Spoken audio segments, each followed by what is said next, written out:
Welcome everyone to this second day of the Monaco Energy Boat Challenge, the 13th edition. We are very pleased to be with you again today. I'm Juliette and I'm with Patricia today. And we will try to share the excitation on the paddocks and on the water for this second day. Yesterday was a crazy day with maneuverability tests, races, speed records. And today we are super happy to welcome you for the endurance race and the 16 nautical miles for the classes, the boats. And we should also maybe mention that the AI will be on the water as well, because these autonomous boats, fully autonomous boats, will have to do aids on the water, which must be quite difficult to program. And while we are welcoming you, we hear the sign that is given for the start of the endurance race for the energy boat. And I'm not sure they know it's an endurance race because they're going full speed already. Of course, the more laps you can do, the better it is. So join us and we'll give you as much information as we can.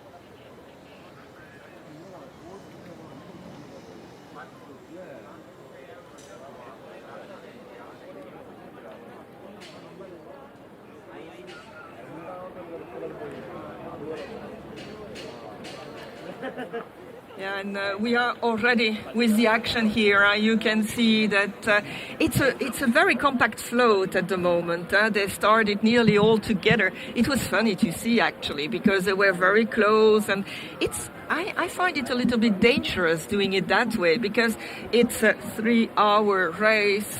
So yeah, don't take too much risks at the start. Yeah, it's a lot of boats this year. Almost 18 boats at least, so it's a bit of course, a lot of boats starting at the same time. We hope that no one bumps in each other, so all boats can keep their all integrity, let's say. So here we can see the Italian team,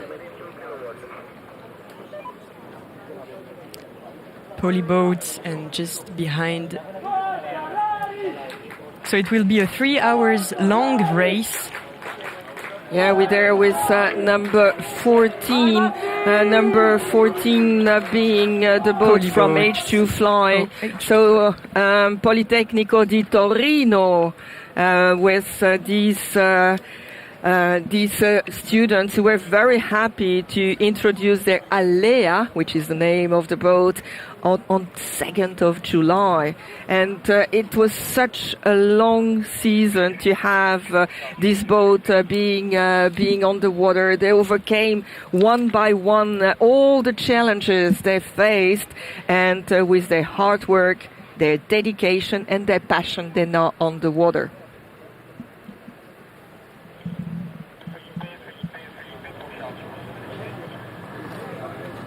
Here we can see also the Croatian boat who did very well at the qualifying laps. Hopefully they will be not only fast but also endurance. So will they be able to manage the batteries, the energy for a 3-hour long race while maintaining, you need a good amount of speed, so let's see. Yeah, it's always a trade-off. We spoke a lot about trade-offs yesterday, and I believe we will again speak a lot about trade-offs here today, because the different type of setup that they have can have an influence, and some have even different setups for the endurance and for the championship race. Absolutely, it's not the same race, so you don't have the same needs. The constraints are not similar, and of course you can do optimization in that sense. If you have a modular boat, you can change the propellers, you can change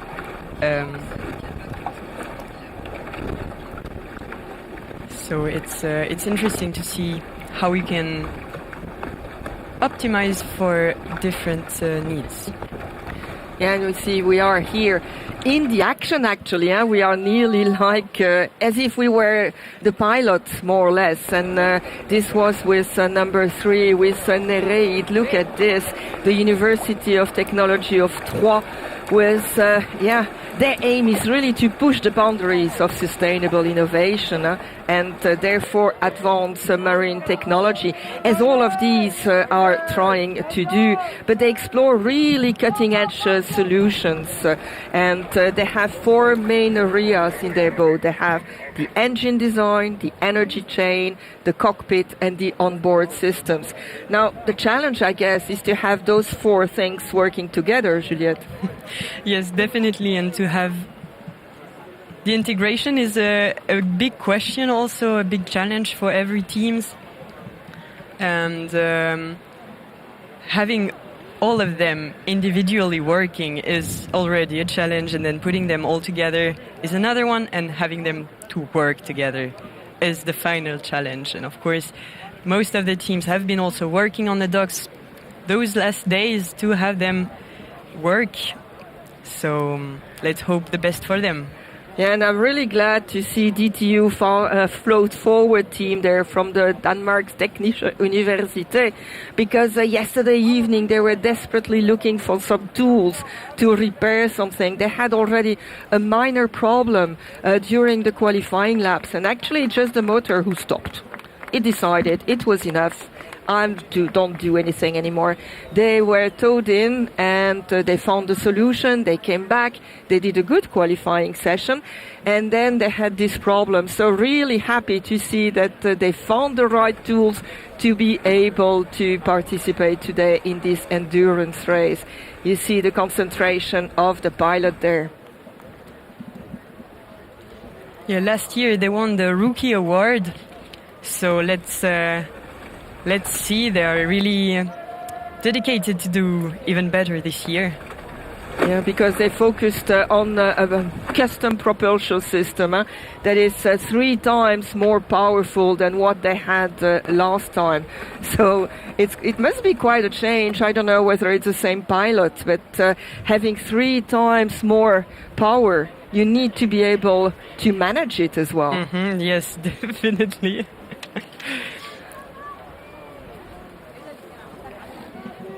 We're here with a French team. The drones images are brilliant. You can really feel the race there, this endurance race.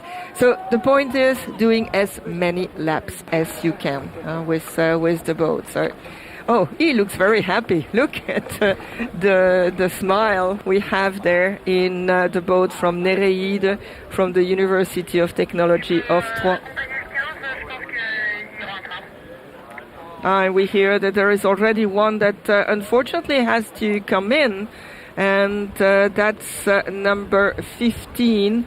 Number 15 is Polyboat, Polytech Université de Nantes. We hope it's just a minor thing and that they will be able to rejoin the action afterwards.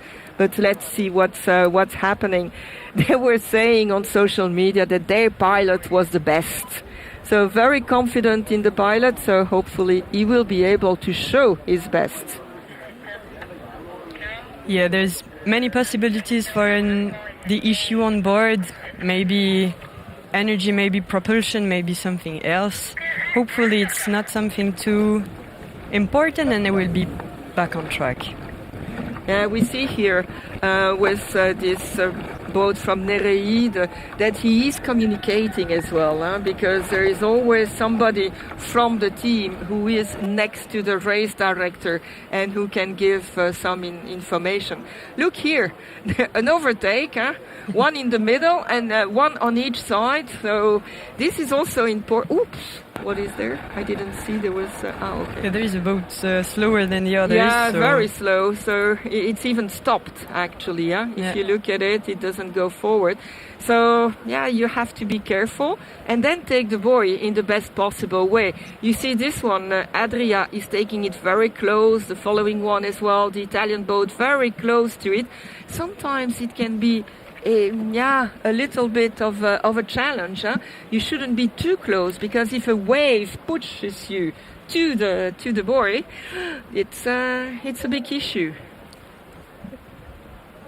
Yeah, we'd rather keep the buoys intact this year. So, yeah, it's a challenge for the pilot. We were talking about it yesterday. So you need to plan a bit of your routes and do your best with the waves, the buoys, the other boats. As we said, 18 boats on the endurance race this morning. It is, a bit tricky, so... Yeah, and you never know with the sea. The sea is challenging in itself, so because some of those boats were tested on fresh water where you don't have all this, so the pilots have to adapt to the conditions. And in a 3 hours race, the conditions can change dramatically. From no wind to lots of wind to no waves to high waves. So they really have to be careful. But there is also, when you take the buoy, you should keep the speed as much as possible, because I guess, Juliette, that every time you have to start again, it takes more energy than if you can keep a certain pace, no? Yes, you lose a lot of energy when putting all the systems to track, like you starting everything and starting the motor, it needs a bit of inertia, you know? So starting is a bit consuming, and then if you can keep your cruise speed, it's the best way to go. Yeah, here I think we have two contenders for the final win, and they really have stick together. It is as if they wanted to have... to challenge each other a little bit. It's also a psychological thing here. Look, I can do it, you can do it. Let's see who keeps this pace the longest. But it will be a 3-hour long race, so the pilots need to keep their cool for 3 hours and keep the boat, keep going, keep sailing. For 3 hours, it will be long. We hope the best for them. We wish them to do as many laps as they can. And we hope they have enough water on board, because with this heat, they need to rehydrate. Oh, that's very nice. They have a number in the back there. That's a very good idea for us. Number 16. Thank you, number 16. Thank you to the team from T Sakti. Really, that's we should ask everybody to have this. It's so much easier to find who it is. And then here, all together, they are united by purpose, but driven by passion. And you can feel that passion. When you see them, you feel there is this, and they all work together. Look at the boy here. Mm-hmm. They will be... It was a little bit tough there, because he blocked the other one. He pushed him to the outside. Who was this? The Adria team was a bit pushy. The Adria team, yeah. I don't know whether there are umpires who are looking at this at a certain moment, because, what is the rule? I guess it's the front of your boat that is determining. It's like that in rowing, so I'm a little bit expanding on this. It's the front of your boat who is determining whether you have priority or not. And again, it was with this Italian team, so I think it was with Uniboat that they are, the Argonauts, that they are together. And we can hear the teams cheering here, which is nice. I don't know whether they will be able to cheer for 3 hours, but at least at the beginning they are very determined to help their pilot. Now, not everything is in the hands of the pilot at this moment, but a lot, really a lot. A lot, but they are of course in constant link with the team on shore. They have a radio operator constantly not only cheering them but also giving information. Is it maybe the battery levels or the heat management? They are in constant contact, constant link with the teams on shore, so that it's also a bit of safety, of course, and it allows the race control to be sure that everything is going right. So there is a lot of pressure also on the radio operator here on the shore. And also you were speaking about safety. The tracker, which are on board, are an important safety. Yeah, because you can see it right now. It's the white box behind the pilot, on the box behind. And it's...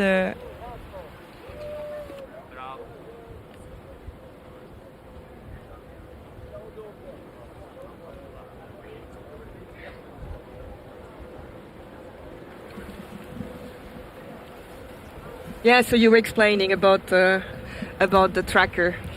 Yes, the tracker was built. So it's called Nemo system, and they have been building this first version of a tracker that allows GPS tracking, speed tracking, and heat management tracking for the batteries. So all teams have been equipped, and we are able to follow them through a software. We can see the boats moving around, and we can have some interesting data about them. Yeah, and here we are with Elettra Unige from Genoa. They don't come so far. They know this sea, because it must be more or less the same for them. So I guess it's easier for them to train the pilot, train all the things on the sea. And they used a custom 3D printer to do this. It must be a big one, because otherwise it's difficult. And it's the fourth time that they're coming with the core aim to foster multidisciplinary collaboration, what we were talking just about a little bit earlier. And this is a link for them between the research that they do and the educational journey. So it's really this hands-on experience which will be a determining factor on the SCV. Yes, absolutely. It's learning by doing is the main motto also here for those teams. Who is this? If we could have a look at the site, we could see which number it is, and it would be brilliant. It's still number 1 that we are following with the drone. Yeah, drones are great, and there is not too much wind, so they can do correctly. And the team 7 from France, the Electra type team. So we go from Elettra to Electra.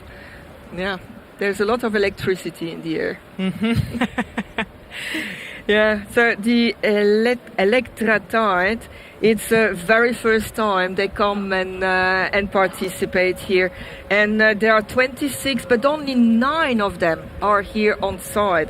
And I guess the other ones will be also on standby, and they must be maybe following on the YouTube link, because for them it's an achievement to see their boat on the water as well. And they're very proud of the strong network they have with the local partners, which is very important. They had help from companies from La Rochelle, from La Charente, which is a region, and this strengthens really their teamwork. Yeah, and they told us also that their hero is Violette d'Orange. So for those who are following sailing, you know her. Yeah, maybe you can explain a little bit who Violette d'Orange is. She is a very young sailor, a girl who did La Vendée Globe. And it was very good to follow her because she had a good experience and so on. But also afterwards, she has delivered very important messages, because she needed to take a break from everything which was social media and so on, because there was so much pressure on her. And I believe this is a good motto and a thing that the younger generation should think about as well. Huh? Mm-hmm. Absolutely. And here we are Polito H2 Fly from Torino in Italy. Yeah, they have a light and sleek, aerodynamic, optimized design, they tell us.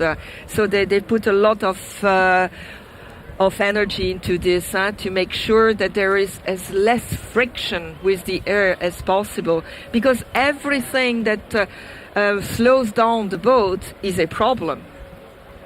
Yes, it's always the same for boats. You try to be light and to minimize your contact with water so you can be as fast as possible.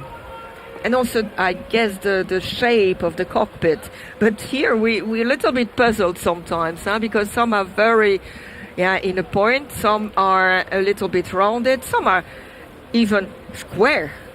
Yeah. And seen from here, we have the impression it stops it. Mm-hmm. It's really funny to see them like this, yeah. I must say. But the cockpit, the shape does not everything. You also have, of course, the surface, how sleek it is, like how's the friction on it. And most probably all the parts behind the pilot is also a problem. So probably a squared shape can at least reduce friction with the component behind you. But maybe that's why they have only one piece and everything is in one, with this yes. design there. This is more probably F1 or racing cars inspired. It looks a bit like a car. I didn't dare saying it.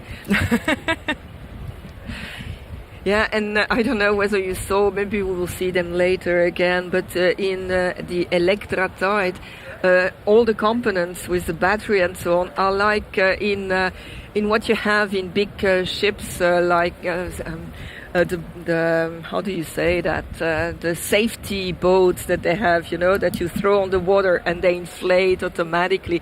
It's one of those big round thing that they have on it. I think it's this one. We'll have to check again. No, it's not Messina that I wanted to talk about. I'll see later. Messina, di Università degli Studi di Messina, Guglielmino 2.1. That's the name of the boat. Mm-hmm. Yeah, it's using recycled carbon fiber for the cockpit.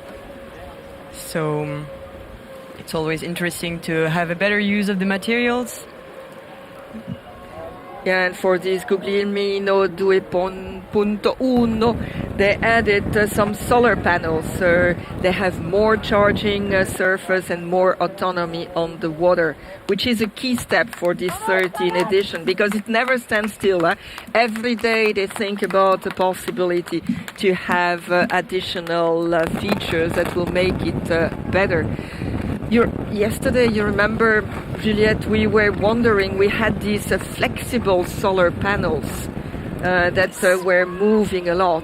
I talked to the team and they said actually for the speed and for the qualifying lap, we don't care too much. It is the battery and everything we have there that will give us the speed. It doesn't have to last long. And it was not fixed really well. But now for the endurance, it gives them a lot of energy, additional energy, and it's lightweight. Yes, that's definitely why you would choose to remove the support or to not put supports in general underneath your solar panels. And that's for sure. The solar panels are not the most efficient way to get energy for boats, and you cannot create a lot of power out of it. You cannot use it to get the boat moving, but you will mostly use it for all your data systems, if you have a bit of energy management inside the boat. But also for the energy class, it's their only source of energy. It's the only way they can recharge the batteries. So it's really important for them to have it because they cannot go back to the harbor to recharge batteries. This would be a disqualification. So every team, either they have a huge battery, but we hope it's not their solution. Otherwise... Why? I mean, it's not the most interesting way. Or maybe they could have... It should... Today, a big battery is pretty heavy and it could heat a lot.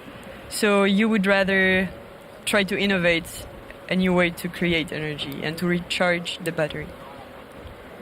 And yes, solar panels are one way. Some teams also use hydrogen in the energy class. It's really interesting to see. And also they were saying that they could bend it a little bit so that it would be a little bit more around the floaters.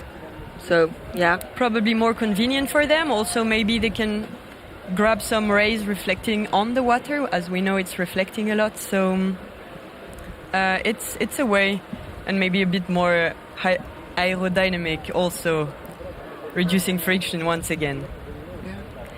Yeah. It's a pity we don't know what's happening, because I have the impression that some are already overtaking others, that they already have they are already one lap ahead of the others.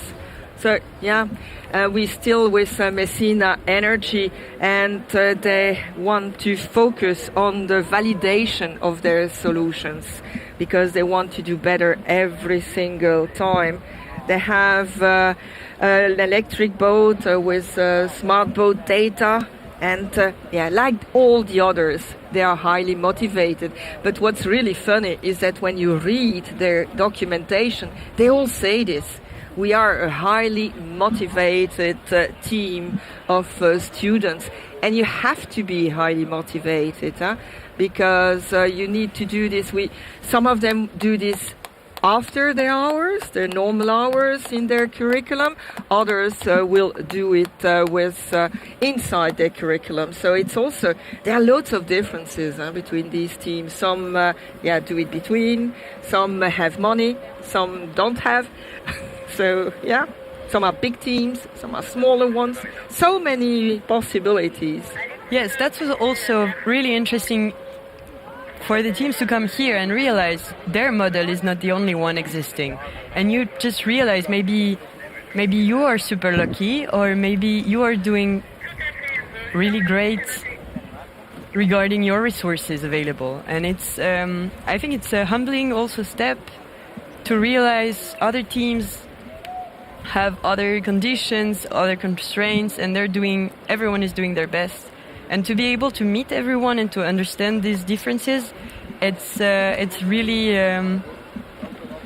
really interesting. You grow a lot also from those, and you can change a bit your perspective on life and on your team, on your own results also, because of course everyone wants to win, but you realize maybe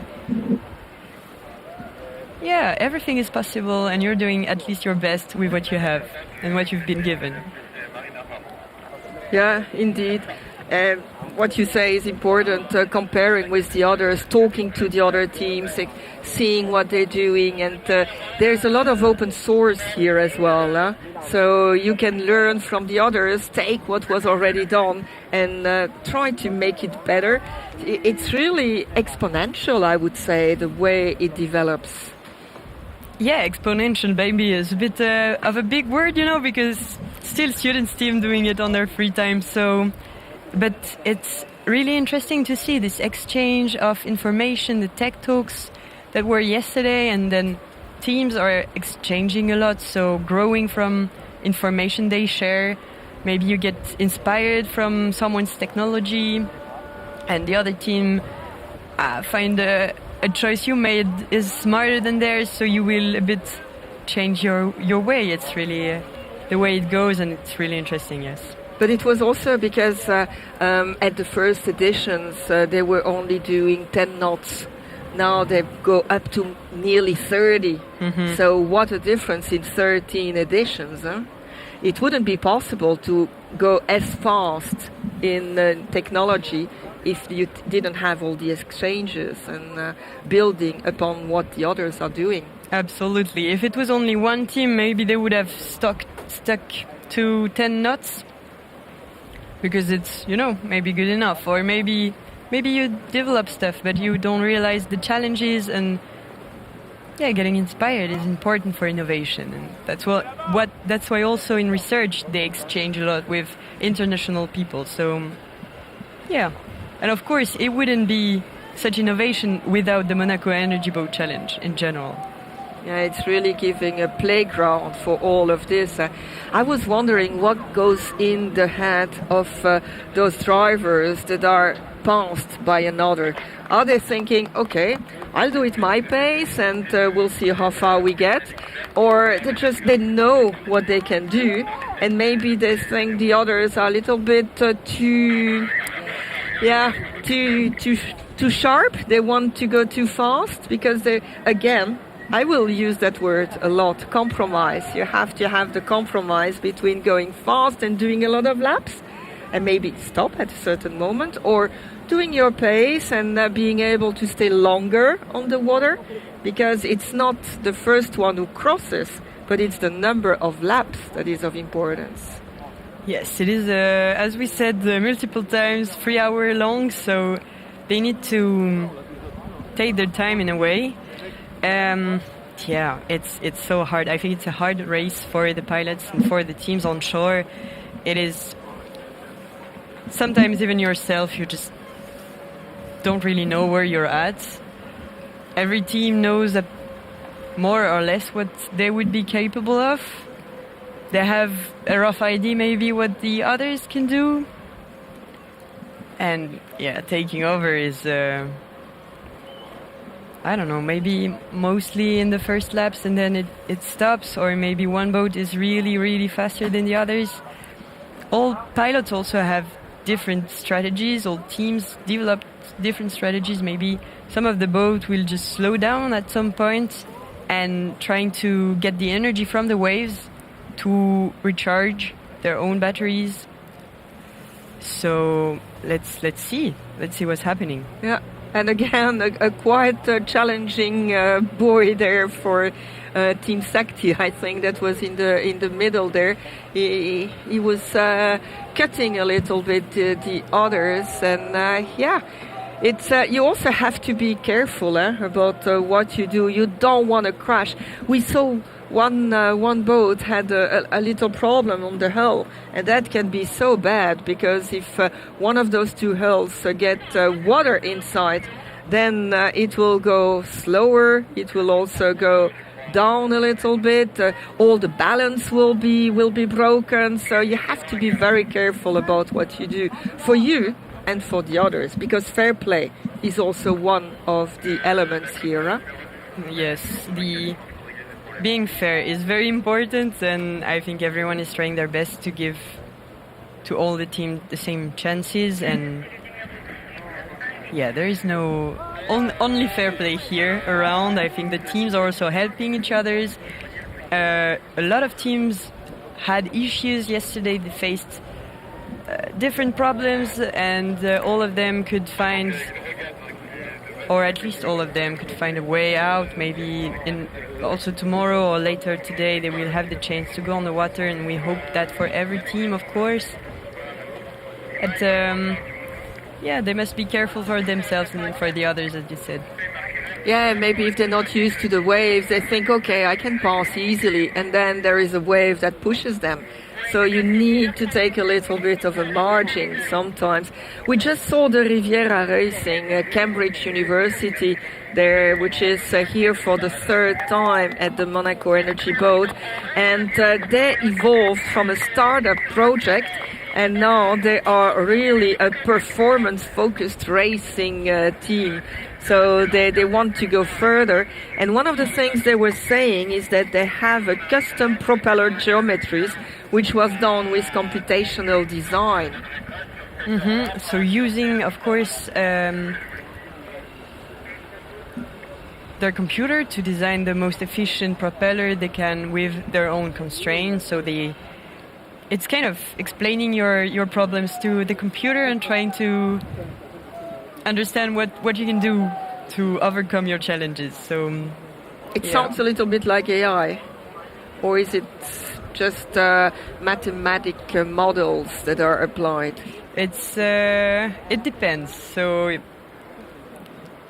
firstly, it was mathematical models, and more the AI is coming into the game and helping also you out to find the most effective way to go around what you're doing. Of course, AI is going everywhere now, so it's helping a lot.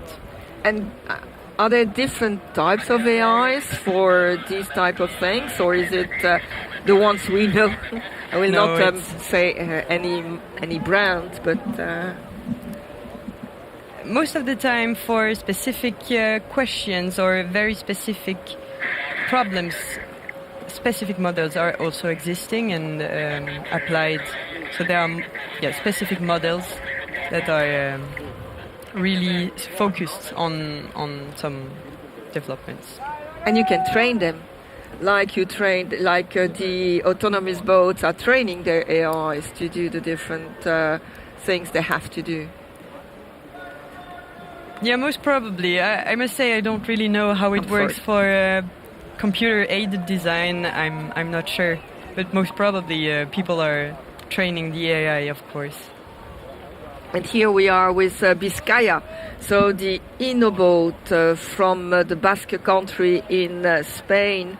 And they have a lot of support from mentors, and they provide guidance, they ensure that they keep the professional standards, and they really want to show here what it is to be guided by the United Nations Sustainable Development Goals to do this, because it's sustainability in all its form. And when we talk sustainability, very often we just think about environmental sustainability, but it's much more than that. It's also social, it's also educational, so you have all of them. Yes. And the boat team from Biscaya, they added this year the solar panels to complete their energy management and their energy source system.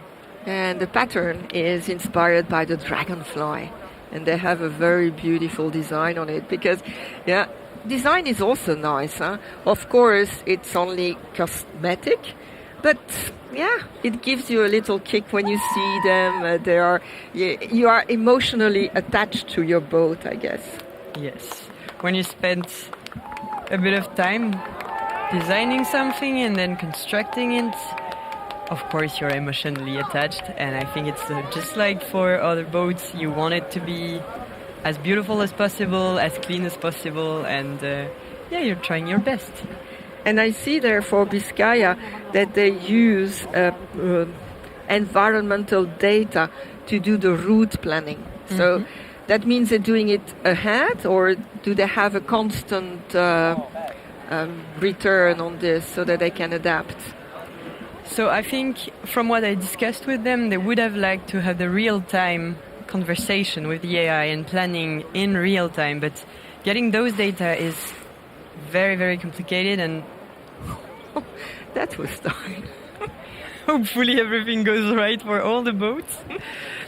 So they would like to do it real time, but it's a bit complicated because you need 4G covering everywhere and at every time. So what they are doing is using the forecast. So yesterday they computed everything using the forecast for today, and they have their AI routing that planned the way ahead for the pilot for today. And they have a conversational AI assistant for the pilot. So probably less information on the dashboard, but just the computer is talking, the boat is talking to the pilot to help out and just give them the best way to go. Yeah, it's their own telemetry system that they told, and they want to put it in open source so that the other teams would be able to use it as well.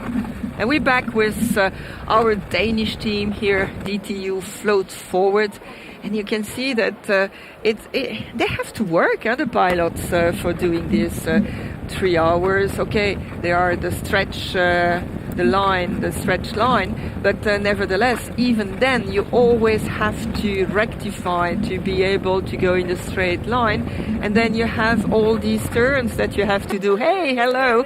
She was waving to us, really cool, and it's important for them to be relaxed and be able to do this for a long time.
And you see there is a lot happening here all the time.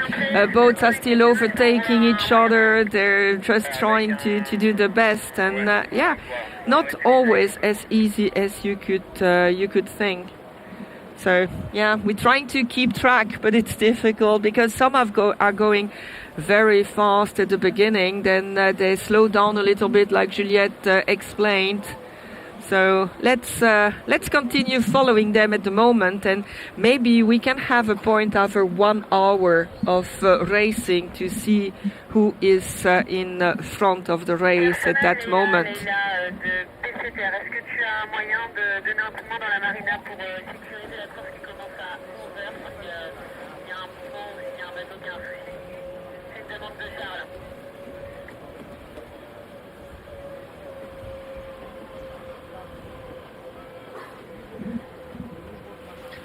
And as we can see, there is a French team, the number 18 from France,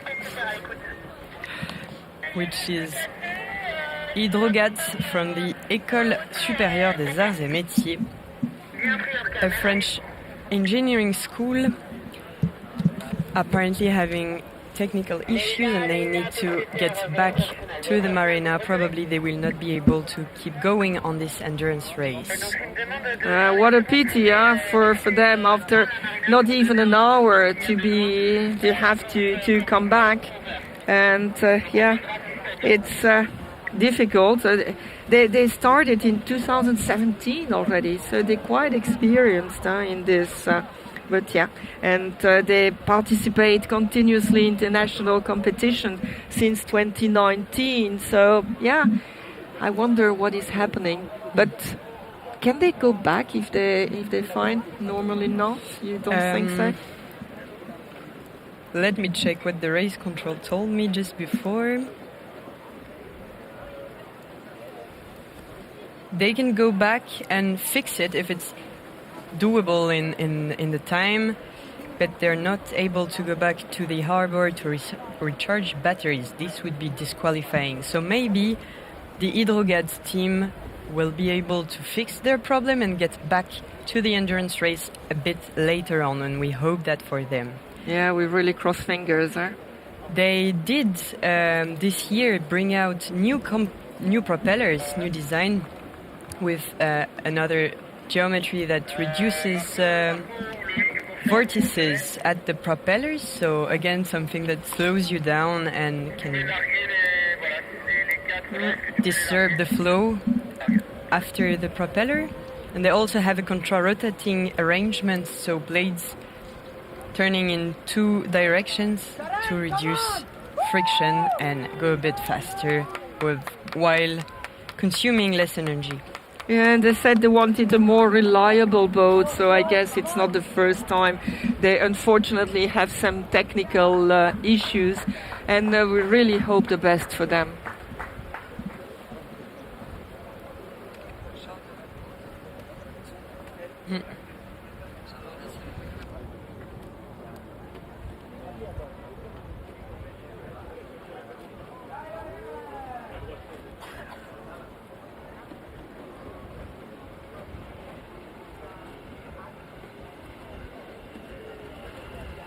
And they're going, yeah. They're really going strong. It's in 15 minutes it will be an hour already. Time flies, and they fly on the water. And it's funny that they're still so close together. Huh? You could expect after so much time that there is a little bit more of a gap between them. But no, they continue doing it very well, all of them. It's as if they were packs, I find. You have some that are in front, that are, and they found the boats that are nearly at the same pace as they are. So you have certain blocks of boats, I would say. But I think it might also be a little bit difficult, because if you are in one of those blocks, you have the tendency to try to go ahead of the others, and you might burn a little bit too much of your energy with this. Yeah, I think there are two aspects, because for the pilot maybe it's a bit more challenging to have someone in front of you that you can sometimes overtake, and that will overtake you a bit later on. So a little bit of a challenge to break the monotony of the endurance race, because it can be long. And on the other side, I can think it's a bit reassuring. It shows that old boats have good capabilities, and here we can see crazy overtaking, but yeah, everything looks right, and it goes fine. But yes, it's it's good to see that there are no specific boats going really slowly, completely taken over by everyone, or maybe I just don't realize it. Yeah, it's difficult to imagine when we're looking like this on the different boats. So yeah, I'm a little bit sad that we don't see Montreal on the water at the moment, because it's the first time they have been working on since 2020, but They had some issues. We really hope they will go on the water. It's important for them. It's important for their sponsors. And they've been doing so much. They've been working, clockwise, all around the clock to try and do this, to go back there. And they're really happy that they have integrated hydrogen, because it was a huge challenge, and they have been working on this for more than 4 years. Can you imagine? 4 years, and then you can't really go on it. It's a little bit difficult, and they really have one hero. It's the mechanical lead and the machine specialist, Arnaud Libert, because he has been in the shop so long to try to make this work. Yes, the mechanics is a big part for all the teams. In fact, it's the first part that is the most critical.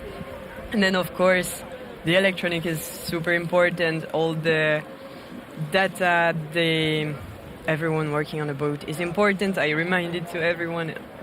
Cheers to all the teams and to the team members. But mechanical engineers are often the guys who are saving you on a long night when you are struggling with your boat. So, but cheers to all the dark magicians of electronics, of course. Yeah. What we like as well, we asked the teams, what message would you give to a kid dreaming of studying engineering? Is most of them say, don't hesitate. And I believe you sometimes think, I can't do this. And we don't see enough women neither in this.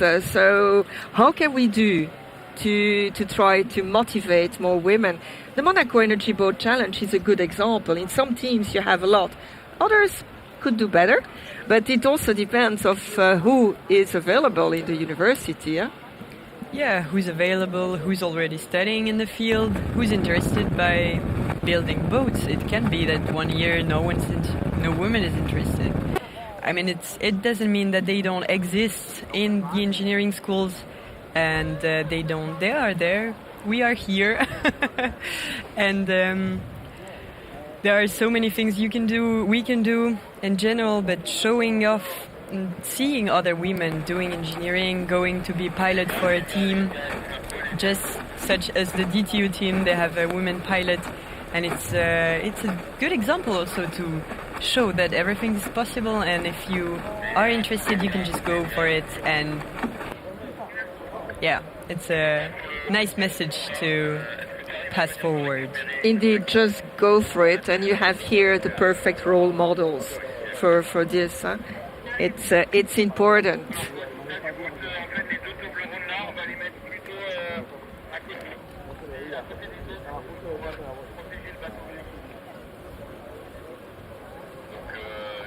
As we can see here, many boats going for this endurance race, the energy boats, for this 13th edition of the Monaco Energy Boat Challenge. And don't hesitate, if you are here in Monaco, to come and join us on the Esplanade Jacques Boissy, because you have a big screen, you can watch it from there. We see some people sitting there. There is a food stand where you can get something fresh, which is important here.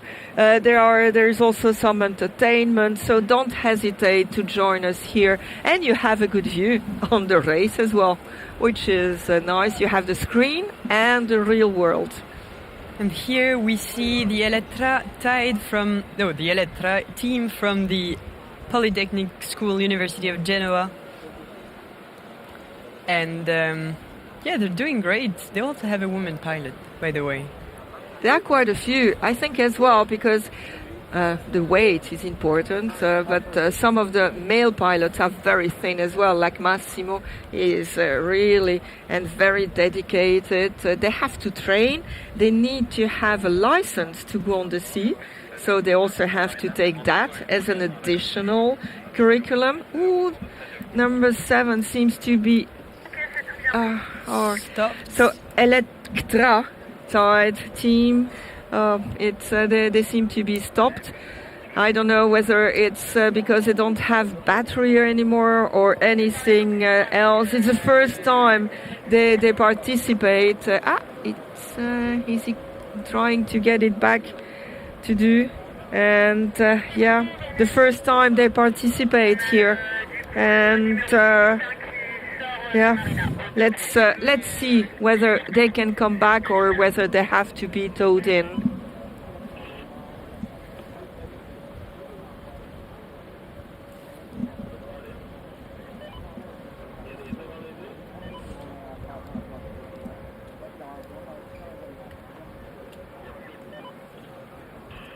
Looking at the side all the time, maybe there is another boat next to it. Yeah, because it's not enough to look at the water, to see the conditions. You also have to screen what's around you, so that you know how you can take your turn, how you can manage to pass the buoy. Going back out there. Which number is it? Can't see it. But yeah, it's always nice to see a boat rejoining the action. And I think it's the Hydrogads team from France. Great. Who's number 18 now, but used to be another. They changed hulls this morning, so a lot of work also in the mornings just before the races. The students, the teams in general, they're restless, never stopping. Some teams worked all night long with the football match yesterday, and they were still working this morning, so yeah, well done to them, and we're super happy to see this team getting back into the endurance race. Yeah, well done. And the others are just continuing slowly, but yeah, very nicely for some of them. Some have bigger splashes than others. Tameo here on your screen. Also from France. Yeah, Number 19. There are quite a few French, which is quite normal, I would say, as it is very close. And yeah, it's not always easy. When you come from very far, you need to be able to dismantle and to rebuild here. Some of them come nearly in one piece. Others are really in the different parts. And Tameo is Ensta in Paris.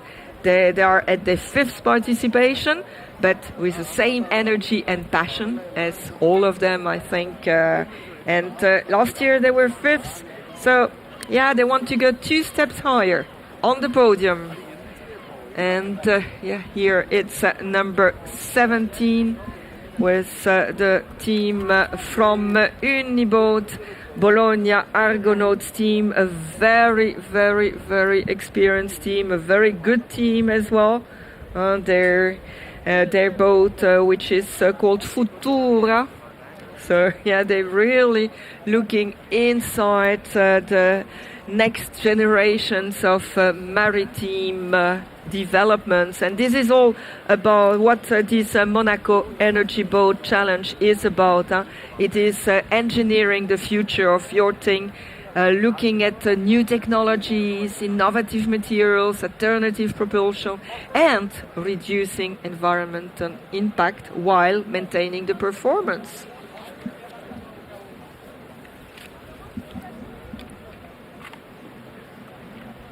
We're back with the French team in the middle of the fleet, just behind the Croatian, just in between the Croatian and the Indian team. It's a game of taking over and trying to keep moving for this 3-hour-long race, endurance race for the A Energy class.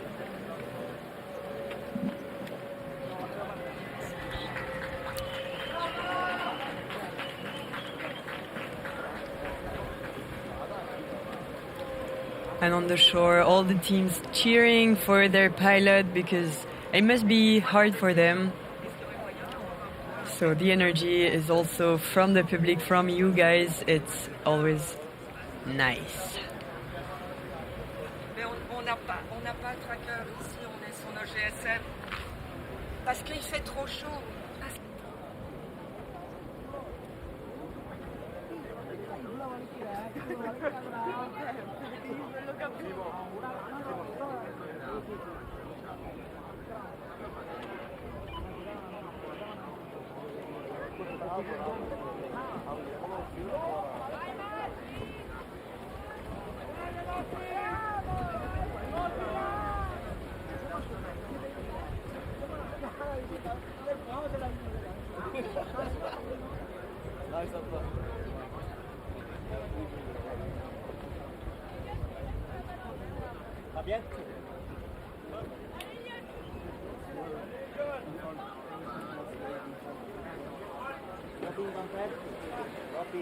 Là, j'ai.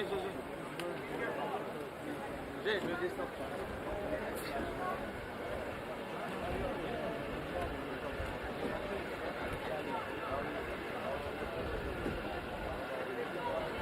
We are here with Polyboat Nantes, who seem a little bit slowing down here.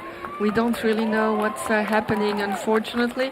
But he's still going, but he's looking around a lot to see what's happening. They said their pilot was the best one, so let's see whether he can manage and show us that he is the best one. But is he coming back, or I don't really see where he's heading to at the moment. They have a new 4-foil system and flexible solar panels which are embedded in the structure and should therefore give them more energy.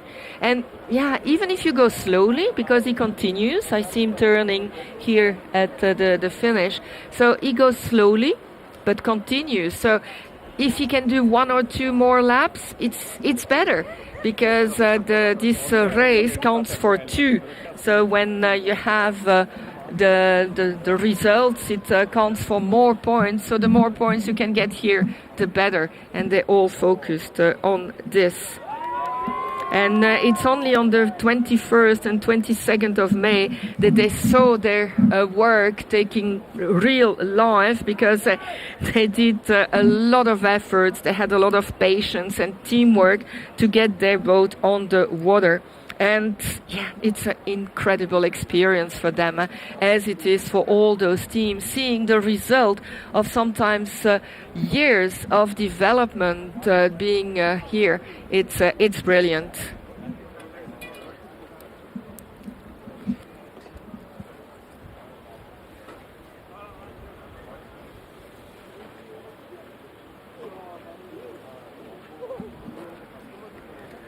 Some overtaking there. There we are with Cambridge University Riviera Racing again, with a very sleek design in their boat here. It's very nice looking as well. And look, they're nearly at the same level. They're leveled with the other boats. Again, a little bit of of a psychological thing for the pilots, but we don't know whether they are a lap ahead or whether they are in the same lap at the moment. But good to see all those boats still going. We passed an hour of racing, so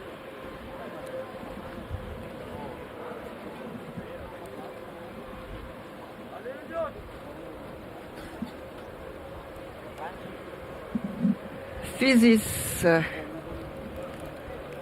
on the screen. We're trying to follow what is there, so that we give you a little bit information about those different teams.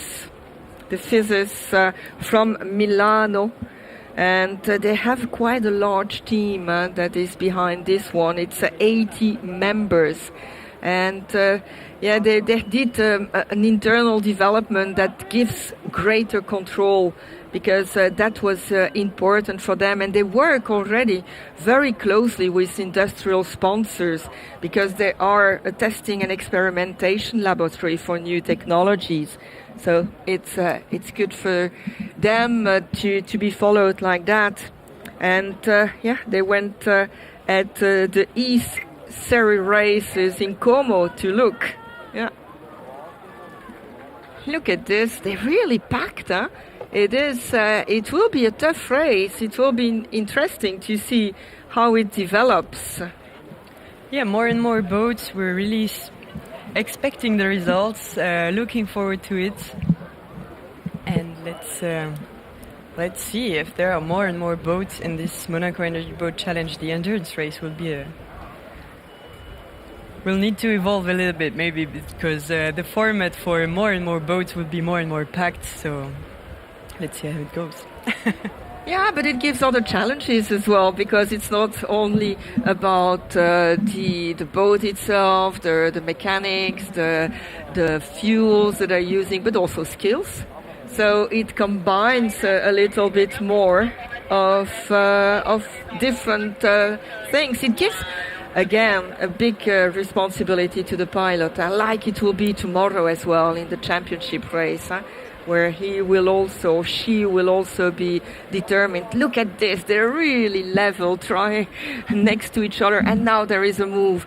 And sometimes on the sea you see a move of one of the boats, because they just take a little bit of surfing on the waves and then they can go further.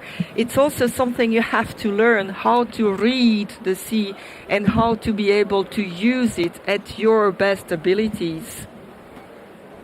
And it's absolutely not given for the pilots. Yes, it's a lot of experimentation and testing, and some of them had no time to test before coming.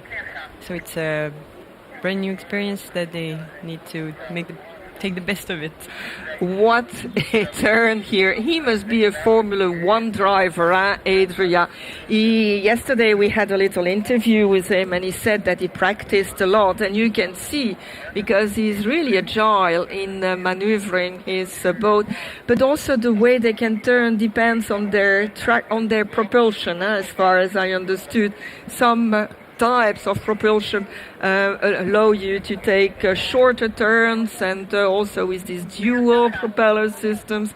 So it's important as well to think about this. But look how fast he's going. He's trying to overtake again from the inside. And it can be very good, but it can be quite challenging. Look at this. He's coming.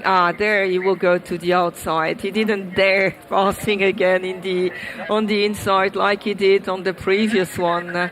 It is the 15 there who is a little bit blocking the rest with a polyboat who is quite slow, and they have to learn how to handle this as well, how best to pass a slower boat.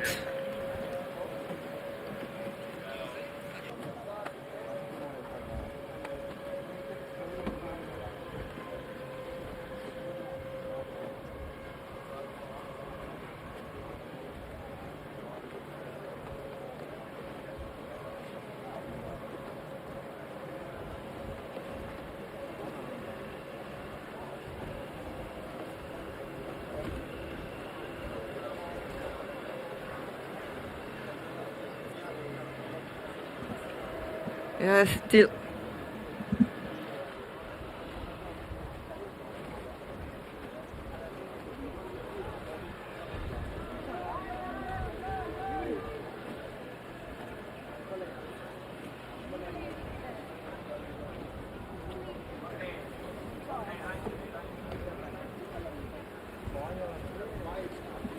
Yeah, and why the energy class is lapping and lapping and lapping, trying to do as many as they can. You can see that the fully autonomous boats there from the AI are trying to do 8, and not that easy to do, but and it's fast. It's quite impressive to see. He's coming back into the dock, so they have to try to do an 8 completely autonomous. In case of emergency, of course, they have the remote control to allow easy manual taking over of the control of the boats. Yeah, some of the AI boats also had challenges yesterday, and I hope that they can all now navigate again, because I know, for instance, one lost his propeller, and it is a diving team that had to go and dive to get it back so they can do it again. So it's very nice to see they're back on the water.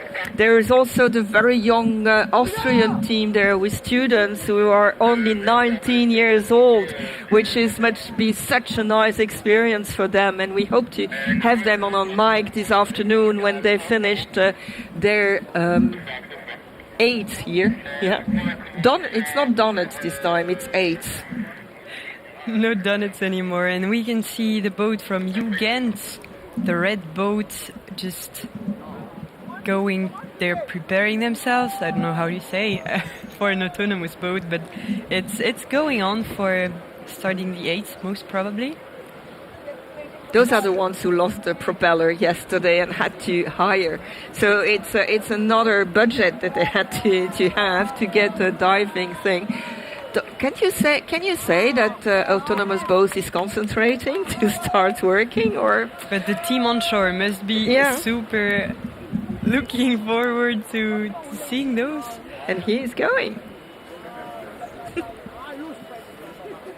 It's really interesting because I don't know what sensors they are using, because to get autonomous displacement, your boats need to know where it is, where it needs to go, how to go there. So it needs really a lot of data from the environment, and they need to regulate the speed. So it's really, really challenging to go for an autonomous boat. And I'm really curious to understand what's going on there, I must say. And especially as you can't do anything anymore. now that they are doing this alone, you're there on the dock, and you have just to watch it and hope for the best. Although I guess if there is really a big trouble, they can take over with the remote control. Absolutely. And I saw in one of the other teams they had 7 cameras on the boat, so that he could really look at all the different angles. And this one is trying to find his way. Huh? He wanted to go to come back to the Yacht Club of Monaco. Maybe he's a little bit hot. Let's see whether he goes back and do his 8. And I suppose that the boats that are in the harbors, being the other boats, autonomous boats, being the yachts that are there, being the rowing boats that come in, can also have an influence. Huh? It came back to his team. That's what he was doing. He wanted to be cheered on a little bit. Fine-tuning, less checks, maybe just a reboot also of the system. I wanted to talk as if it was a person. It's very weird, but when you see it going alone like that, you have the impression it is a person.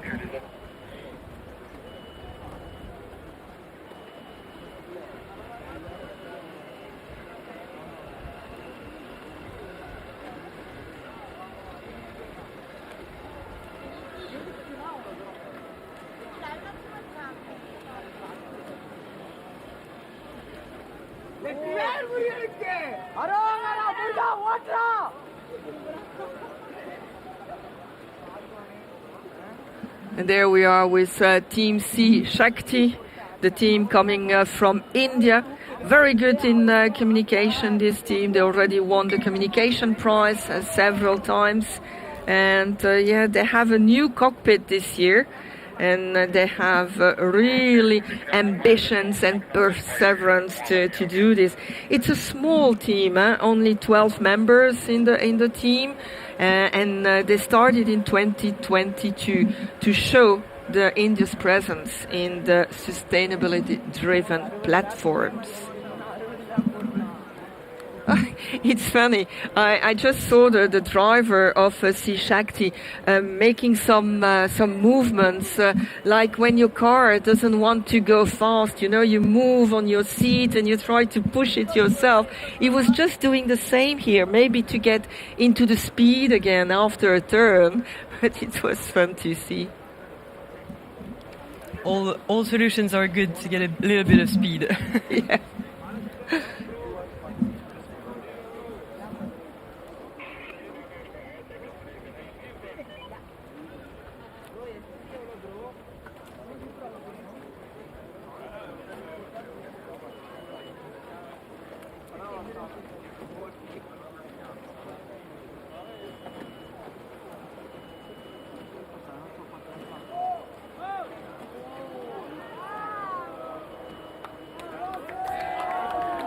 And yeah.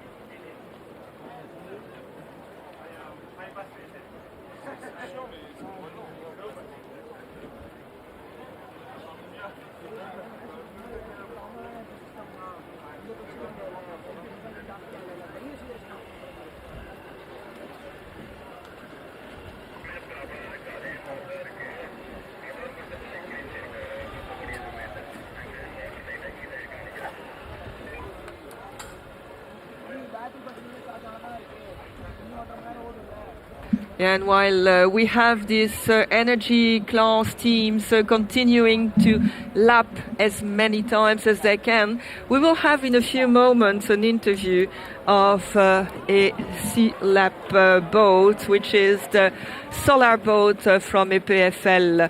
They called it the Lobster Air because they think their boat looks like a lobster.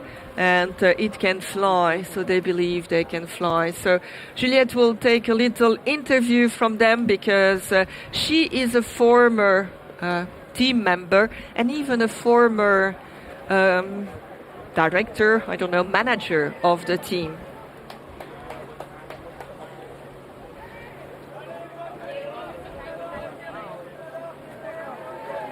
We have a little problem there with Electratide. Unfortunately, the red flag to say that they have a problem. So unfortunate for Electratide. We already saw that it was not always as easy for them, but here they have a red flag, so they will have to stop here. They're waiting for security to come and collect them. Yeah, it is the first time they are competing here. They won the Ambassador Influencer Trophy in their school, so they were really very positive about the way they were doing it. And but let's go to the interview. Happy to be here with the Swiss Solar Boat team with their new boat. As an alumna from the team, I'm really excited to see you guys and to see the boat, the new boat, the Lobster. So I have so many questions, in fact. So let's start from an innovative way you put out the boat. So I've read and I heard and I know a little bit that the hull was a big challenge and you managed to do it in a super smart way. But can you tell me more about it?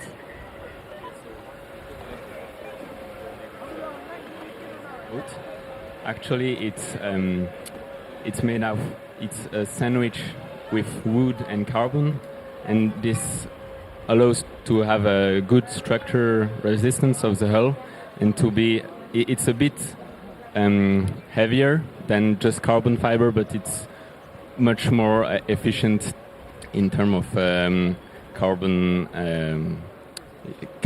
usage. Yes. Okay, that's really nice. But I've heard that you are in the boat while it races. It must be a crazy experience. So, what's the feeling? How do you? Yeah, what's the feeling to be in the boat, and what's your role as a passenger? Actually, it's a great honor to be in the boat and to kind of conclude the work that was done 3 years during 3 years. It's stressful because you have the other teams that are really good too, and that the fact that the sea is a bit harsher than the lake. We have trouble foiling and trouble with other stuff in the boat, so it's really a stressful moment, but we are so happy to be here. It's amazing what we can accomplish being a student team. So, and what's your role as a passenger in the boat? What do you do? Do you have a specific role? Yes, so I'm looking for the energy systems of the boat, looking that the tension of the voltage of the battery don't goes too low, looking at the hydrogen flux and all the temperature logging and everything, and also like the sequence of startup and shutdown of every system to be safe. We really prioritize the safety for the passenger and also for the material, because we want to come next year again. I like the energy, of course. And you are responsible for the communication, right? So it must be a bit of a different role. Are you an engineer too? Yes, I do engineering studies, but I'm only in first year, so obviously I don't have the technical knowledge to work on the boat, but more the communication. That's where I do most well at. And what do you think is the most exciting about following this team? You get to know everything, I guess. Does it get you motivated to go more in the technical part, I guess? What are you studying? So I'm studying mechanical engineering, but I've been the whole semester I've been working with the team, following them, doing a documentary, following every part. So seeing the foils come together, the electrical parts, everything flowing into one boat has been really exciting. And now seeing the competition and being able to film it in Monaco with the setting and on the follow boat is just very cool. And so do you want to keep going with Swiss Solar Boats? What's the future? Do you want to keep doing communication? Would you like to do more technical stuff? What's the idea? Do you know if it's a critical question by the moment? Don't feel free not to answer. No. But doing communication is very cool because visually it's stunning. But I have this very passion for engineering and boats in general, and foiling boats is such an opportunity to work on the technical part. So I have many years forward. So I'll see, but I'll definitely work on the technical parts. Nice. It's really, I think that's what also makes Swiss with such a great team, and a team that I love. Of course, it's the energy you put. Of course, in the technical, the boat is stunning. You did an amazing work. I worked on the previous boat, the Dahu, which was a red boat, very asymmetrical, so a unique design. But yours is also another unique design with a lot of more different specification. It's great. And what is the part you love the most about this new boat, the Lobster? It's hard to say because every part is important in the boat, and I personally really like that we accomplished we did a boat that can work and that can work safely, and this is a nice part. And actually the looking of the boat is really nice, and I'm proud of the engineering team that did the hull and all the design of the boat.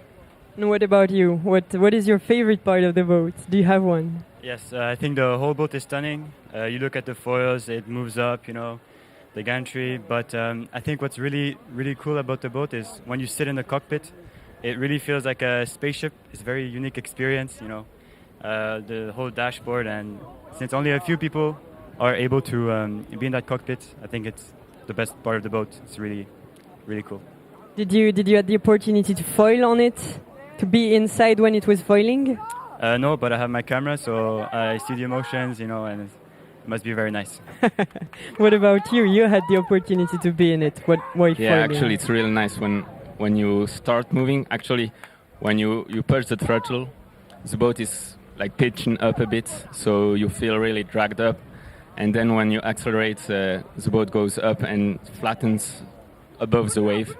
And this is a huge feeling when really you're not skimming above the wave, and then you take off, and it's just like silence. Well, guys, thank you so much. It's been a pleasure to see you. I really look forward the next competitions, the next races, and see you soon. Thanks a lot. Thank you. Yeah, thank you. It's really interesting to hear because it's good to be here, but hearing from the inside, it's brilliant. And I was quite impressed yesterday by the angle that the Lobster took. At a certain moment they were trying to foil and they split on one side, and I was afraid that they would completely flip over, but they explained they can't flip over.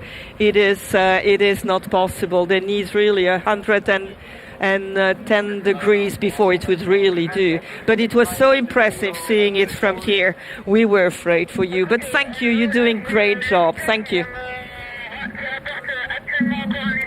Yeah, and another problem there, unfortunately, for another French team, for the Hydro Vinci.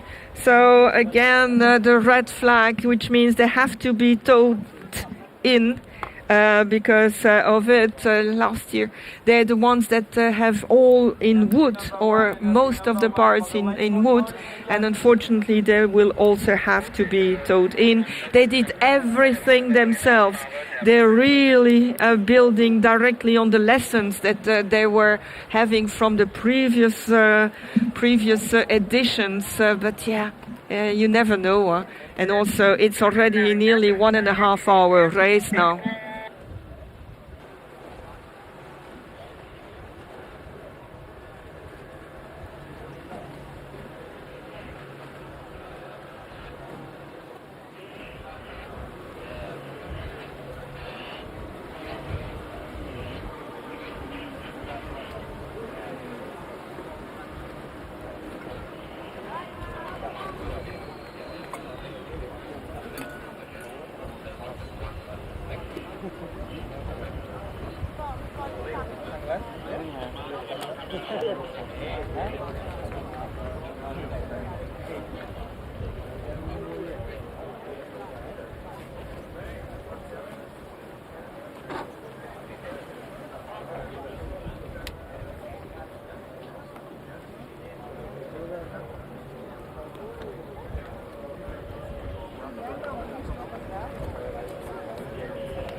The race is still going, the endurance race, and here we see the Messina team. But in the meantime, we will have a quick interview of the TU Delft team on the C Lab class. Yes, indeed. You are with TU Delft. We saw you already last year, but I think it's a brand new team. And if you could introduce yourself and then also tell us what happened yesterday, because it was quite challenging. Yeah, thank you. Well, I'm Pepe Bex, and I'm the team manager of the TU Delft Hydromotion team. Yeah, we are indeed a brand new team and also a brand new vessel. We built it in 1 year, which is quite challenging itself. Yeah, yesterday we came into a little bit of a rough start. It started during the parade, to be honest.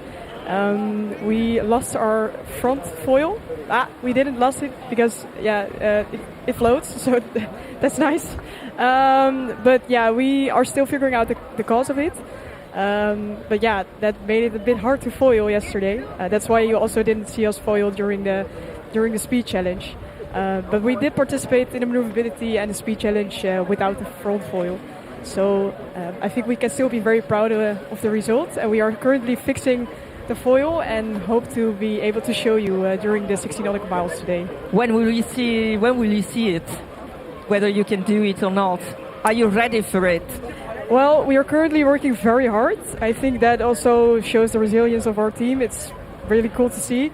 I'm very proud of that. So we are currently working very hard, and yeah, we are still busy, but I am very hopeful that we can show it during the 60 nautical miles. Yeah, because I had the impression that you were foiling before. We saw you and we heard your team cheering. I think you're very good at that as well. The team spirit seems to be very high.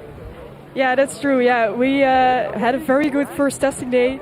We're able to foil, and it looked very great. So the whole team was very proud, and yeah, I think it's amazing to see your boat foil that way here in Monaco. And what are the next steps for you after the Monaco Energy Boat Challenge? Well, I think we want to give a legacy to a whole new team.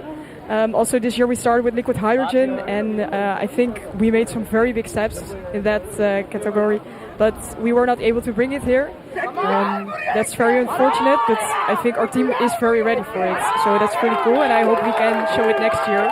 That would be amazing. And how do you do knowledge sharing, knowledge transfer? Because it's very Dutch to have a brand new team every time in different things. So how do you do this knowledge sharing? Yeah, it's a good question. I think it is quite challenging to do completely knowledge sharing. But we have very close contact with the alumni, and also we do it in an organized way. So we meet with them every week and try to ask them questions. But of course, it's your own year, so you have a lot of freedom to make your own choices. But we stay in contact very much and also do a lot of documentation. Okay, thank you and all the best. We really hope seeing you flying over the seas of Monaco. Thank you. Thank you.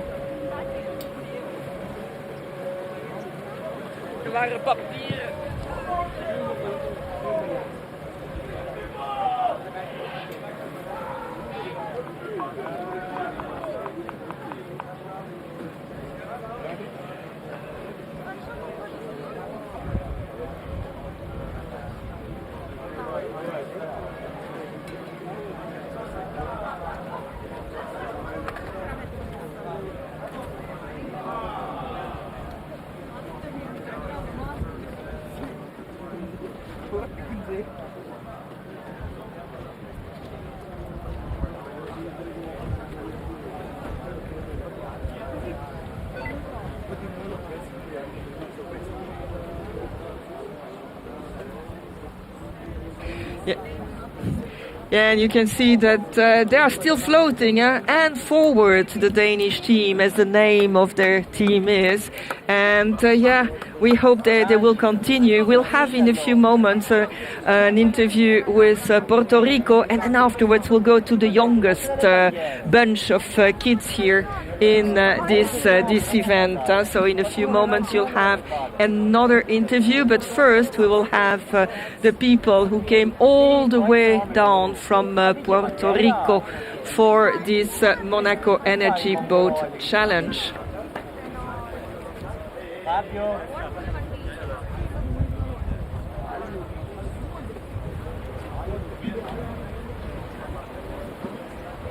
Yeah, nice turns there for all these boats. You can see that now they are quite used of taking it, but wind conditions are changing a little bit, so it might be at certain moments a little bit more challenging. But we will now move to the interview of the team from Puerto Rico.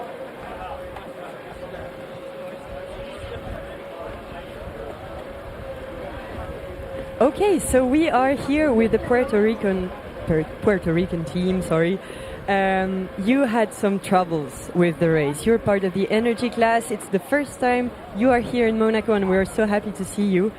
But what happened with the boat? No? Yes.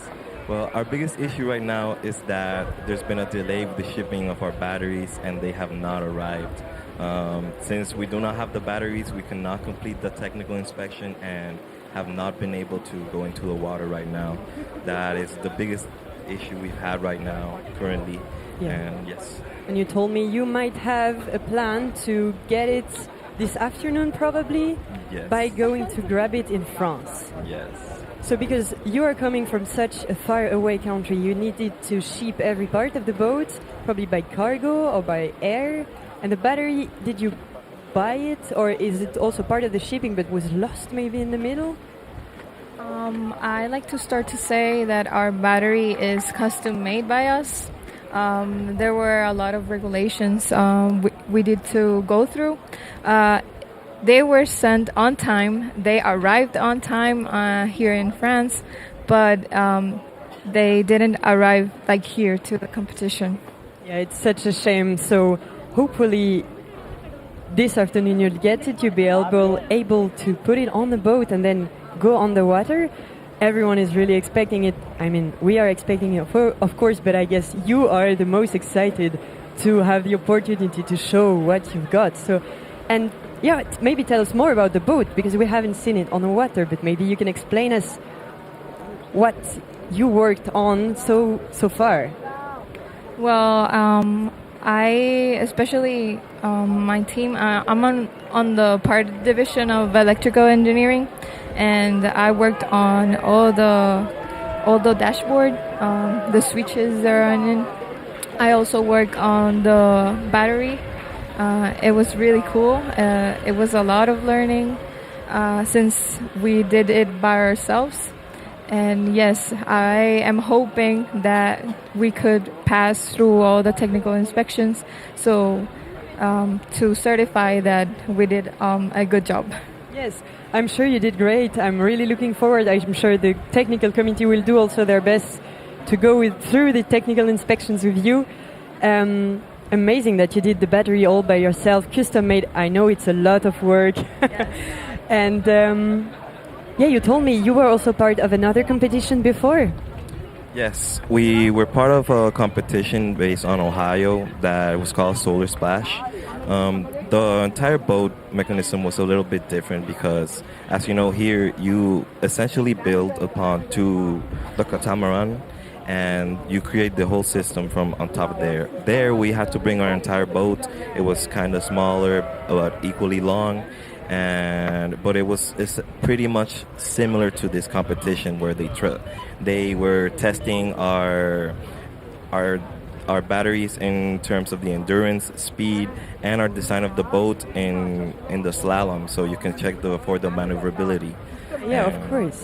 And we basically built on top of that system what we based on for this competition.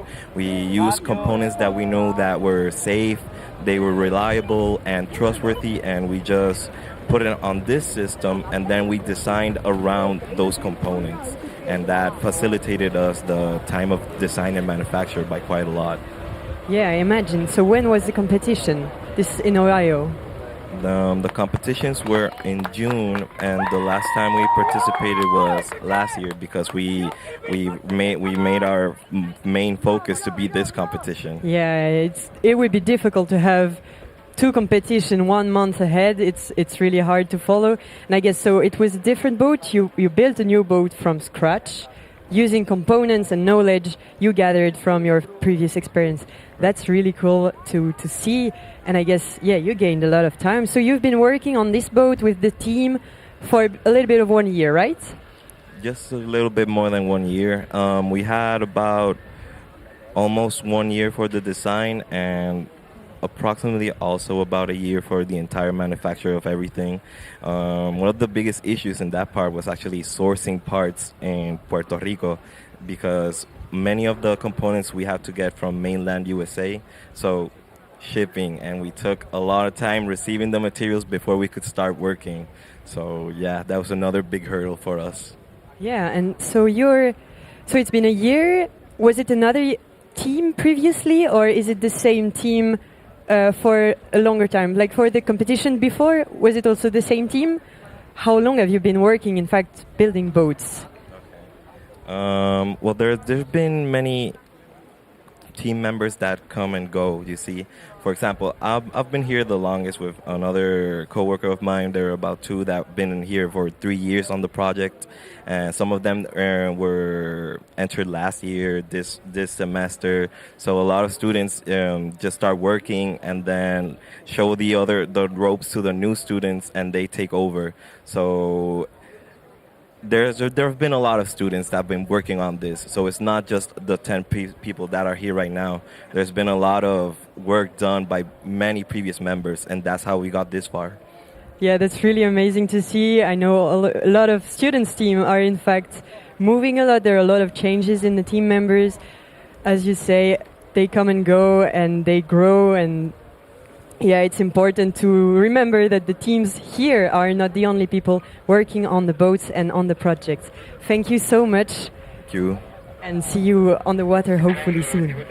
Yeah, thank you for sharing all these stories. And we're so sorry that your battery decided to do some sightseeing in France. We hope you will get it and you will be able to sail on the beautiful waters of Monaco. It's important after all the big efforts you did to do this.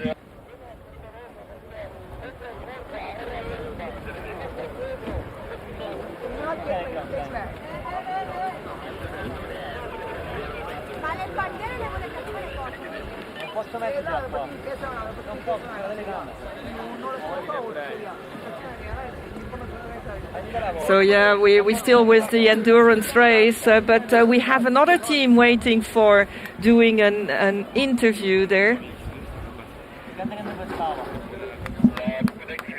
And yeah, we will be with the youngest one of this race. Yes, let's welcome the Austrian team.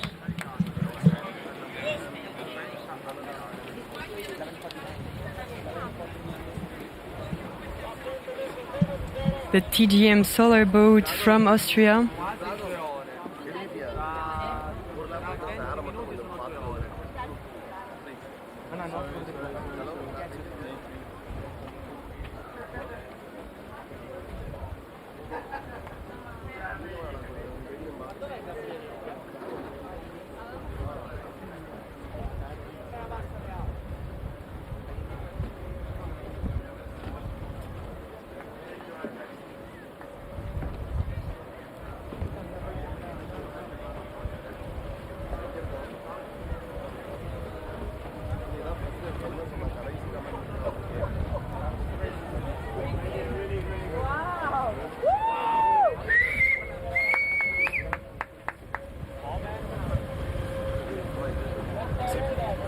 Mhm.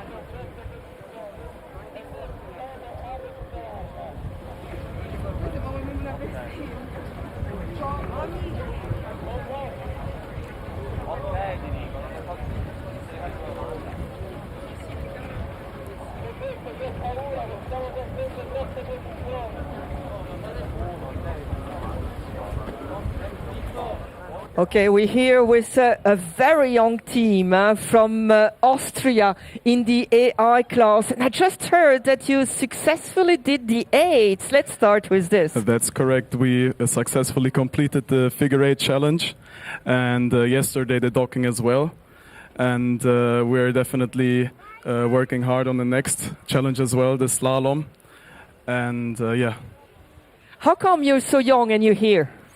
Well, thanks to our teachers and everybody's efforts. It was a huge team effort, of course. We're a team of 9 people, and five of us are doing the boat part, the physical part, and 4 of us here, are doing the IT part of it. So the whole AI part of it is we are responsible for it, and yeah. So you're proud of yourself, and we are proud of you as well, and Definitely. your teachers will be.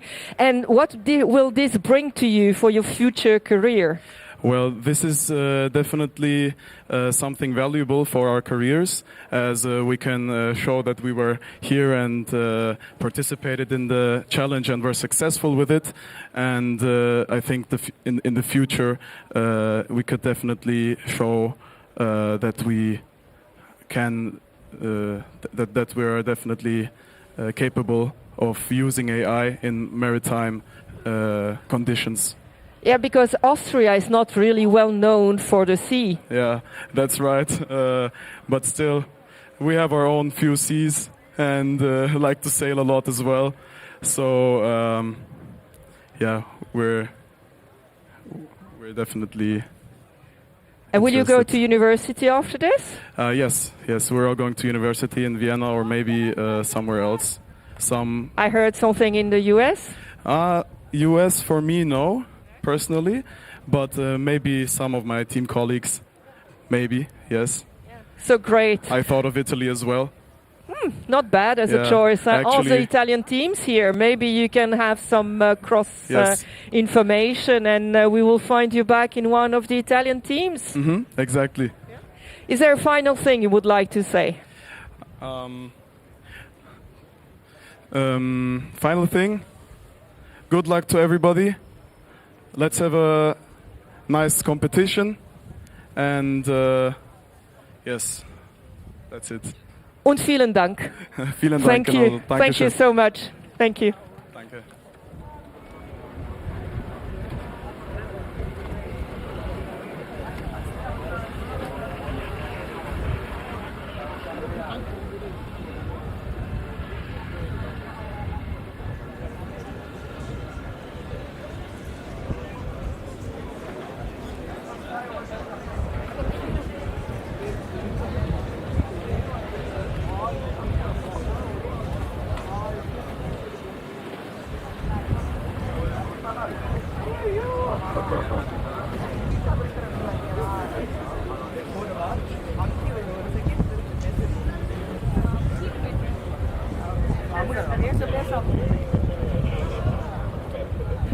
Yeah, and really thank you to this young Austrian team. And not only is it a challenge to be here, but also having interviews in another language. For them, it's not the easiest thing. And yeah, the other ones are still cruising. They have a little bit more than an hour to go now. So we really are looking forward to see some results and know where they are.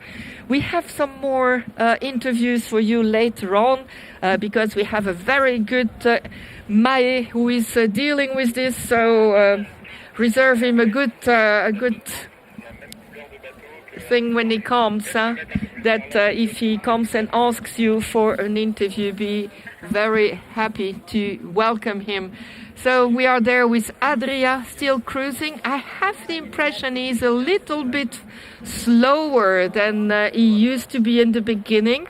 Maybe the tactic was to go fast and try to do as many laps as possible before going at cruise speed and try to continue.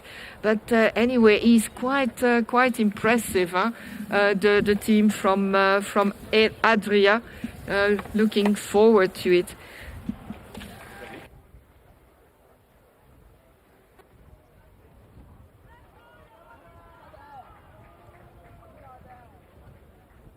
So, Juliette, I think we can give some updates on the timing, on the results after nearly 2 hours of racing. Yes, we've got some news directly from the tracking team. So apparently it's the Suivez Energy Boat who's first for now with more than 40 laps.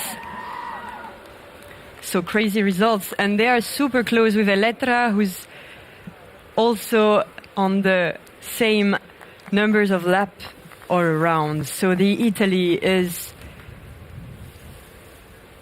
leading the endurance race so far, with Uniboat from Bologna just after them. And the Adria team is apparently close. So let's see how it goes for the next hour, where the management of the batteries will be super, super important. Yeah, and it's such an important race because the times and the results count for two. Some of the other things count for less than this, but this is the most important part, because you have to show that your boat with such a small battery can last for hours and hours and hours, 3 actually, and that they still are performant, because it's not only being able to cruise for 3 hours, but you also have to be performant and do as many laps as possible. Absolutely, it's a complex race, a lot of things going on, and you need to be careful at every step. And everything can still happen. I mean, for all the boats here, it's not finished. It's I would even say now is the crucial hour that will start. Probably, yes. It's the fatigue starts to come for the pilots. The energy systems, they have heated up maybe, or maybe the battery is running low. The solar panels hopefully are working as expected. We will see how it goes. And yes, it becomes of course, as it goes, more and more critical to be sure that you don't run out of battery in the middle of the race, or at least that you have a way to recharge it a little bit to keep going 1 more hour. Yeah, and you said that Uniboat was third, or more or less. Yeah, he was in a good position actually, and I have the impression he's going a little bit faster at this moment. So we might see different tactics from the teams. Some start slowly to make sure they can achieve. They look at the battery, and then they know they can still do more. Some just go for it and hope for the best. Yes, so many strategies possible. Some might also go faster in one direction and slower in the other, just for optimization of the batteries, of the propulsion system. We will see how it goes.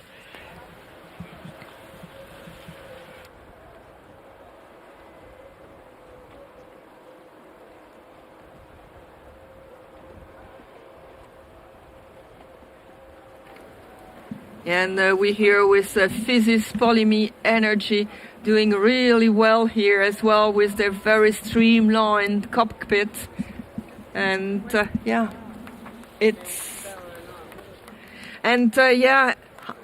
hydration is really important for the different pilots here, but also for you, the public. And don't forget, you can get something to drink and to eat here at the Esplanade Jacques Boissy, and you can also watch the races while you are eating or drinking something. So it's the best place at lunchtime to be.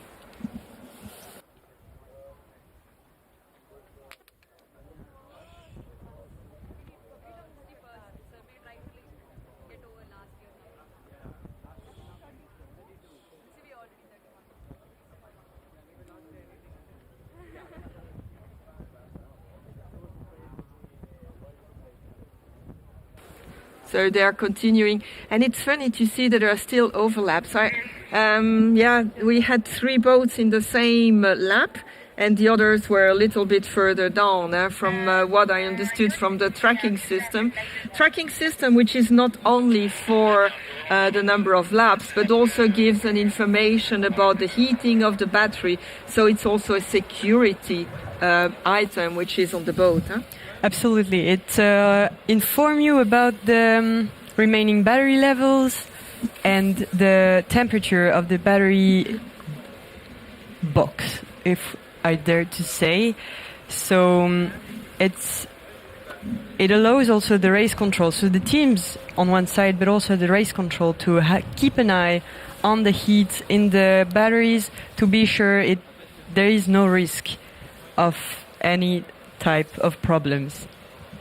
And when I see how close together these boats are still after nearly 2 hours of racing, I think again about cars, like the 24 hours of Le Mans, where they finished in seconds from each other after a race of 24 hours with the different difficulties, with some teams coming back and so on. It's exactly the same here.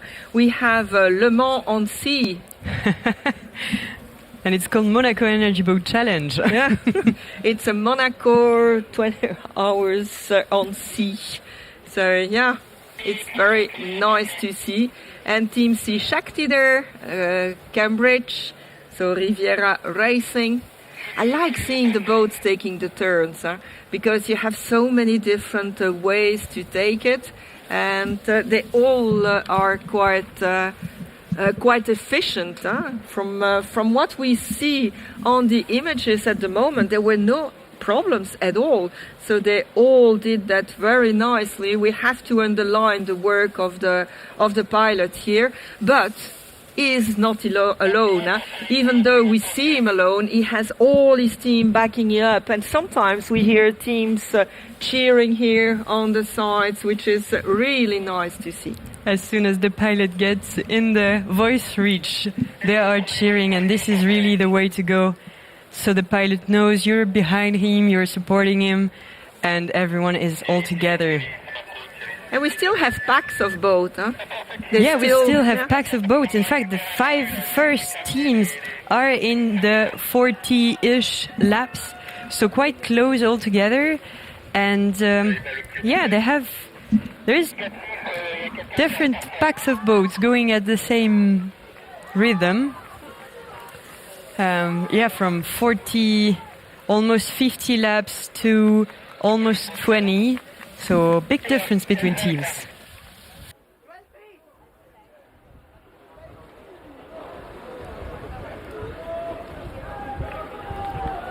Yeah, we can hear a lot of cheering. I think it will be even more in the last 20 minutes or something like that, because then everybody will be here on either the Esplanade or on the digue to cheer and to see. I see there the team from Cambridge Riviera Racing Team with their very recognizable Bob's hats. So they really, every time their boat passes, they're cheering for them, for the pilot. But there is also one person who is always close to the race director, and he gets all the information. He is in contact. He has to give through. So also very difficult role, actually, because he has to be concentrated all the time.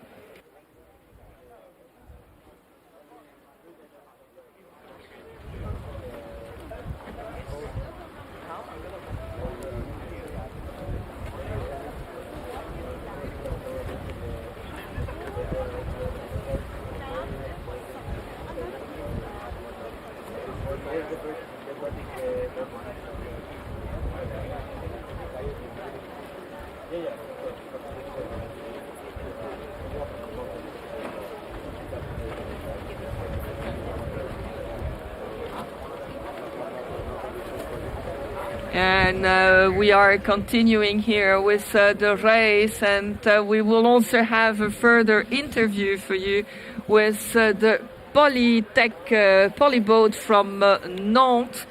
So also a team that has worked here quite hard to be here.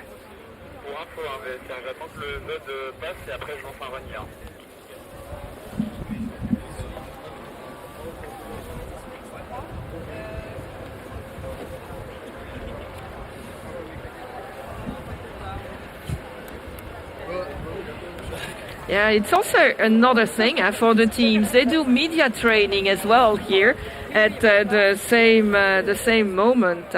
And yeah, it's a group that was only founded in 2025, and we will have a small interview with them in a moment.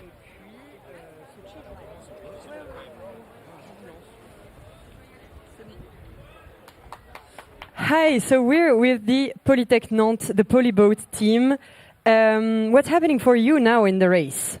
So for now, we have an hybridization system with hydrogen, and we have some complications. But on the dock, our system was working, but we had a small problem in the marina, and we tried to figure it out when coming to the endurance race. So now it's working, but not working as it should. But we are at least working a bit with hydrogen. So for us, it's a small thing, but we are happy about that for now. Is it the first time you have hydrogen on board? That's the first time in the Monaco Energy Boat Challenge, because last year we had the same system, but not reliable at all. So this year we progressed, and that's not the result we came for, but that's really encouraging for us for next year and the following of our project.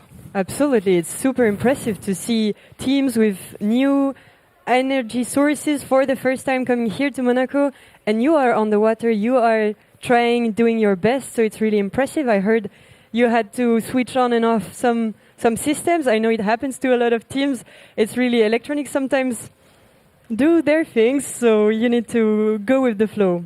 Yeah, during our test, we figured out that a lot of the problems that are occurring are linked to electrical problems or electronical. Like the hydrogen itself is not really the problem. It's all about the wiring and our homemade system, homemade hybridization, and so that's why we are trying to do it more reliable than previous years. And for now, it's better, but it needs to be better again because we have some problems. But it's all right. Do you have some ideas of what's going wrong in the homemade hybridization and what could be done differently for next year? Yes, we think we are really close to the system working full time. But last year we thought it also, and the next year we learned a lot. Of course. So maybe next year that will be same.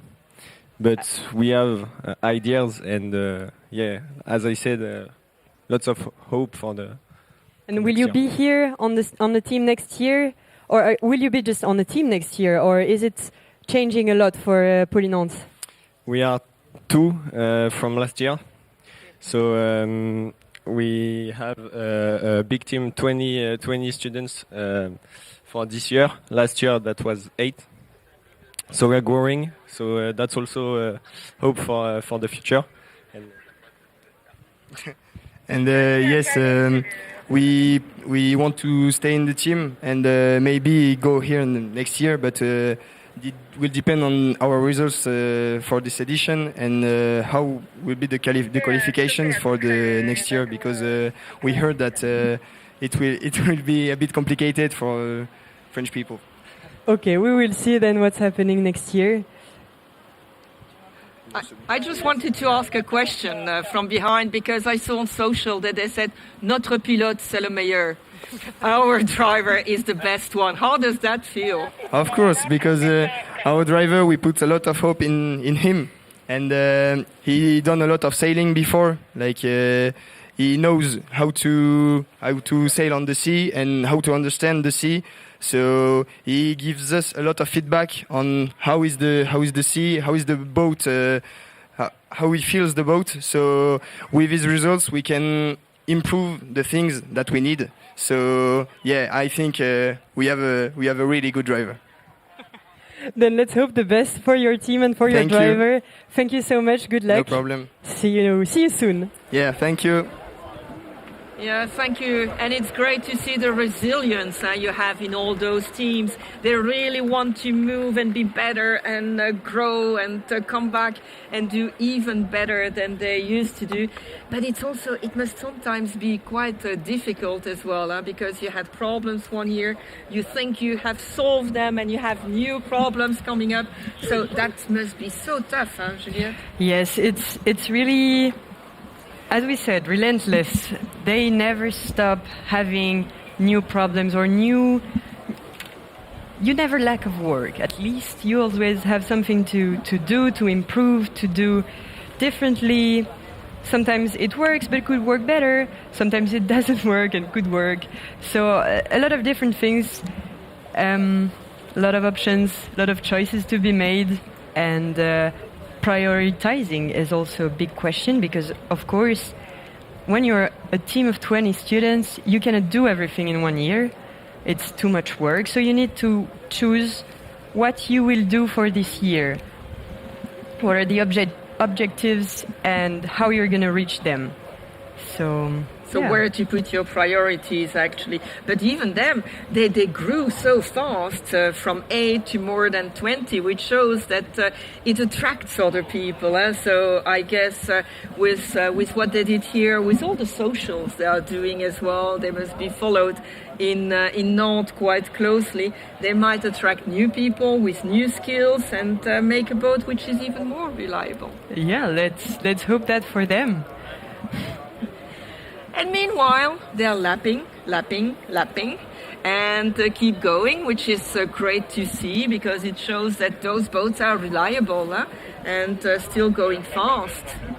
Yes, it's really impressive to see them going just like 2 hours and a half before, 2 hours earlier. It was the same, and the pilots look still good. They look in shape, ready to take over, keep going, lapping, and still being careful. Oh, what did you say about careful? Well, they have brakes, it works. Yeah, no, it's okay. But I'm quite impressed as well. I think it is 15 here who is the boat from Polytech Nantes, and he's going a little bit slower but keeps going. And we heard that the pilot is good, so I guess he's using all the possibilities of the sea to help him going forward. I believe I saw his T-shirt, and he's from the French sailing school, so that's why he is so good at reading the sea. And it's a big advantage. Yes, as you said before, reading the sea needs experience. You need to be trained for it. So having a pilot that already went on the sea before is a big advantage because they know the feeling, they know what to expect, what they are looking for, and it's really interesting to see, and a big advantage for the teams, of course. And it's really nice to see that you have some teams that come where there is no sea, like Switzerland, for instance, like Austria. So yeah, they have big lakes, but it's different. It's really different, and as you can hear you could hear the Swiss team saying, "Yeah, we have a lot of challenges with the sea." It's extremely different. So they are learning also a lot from this experience in Monaco on the sea. It's a new things, new learnings, new experience.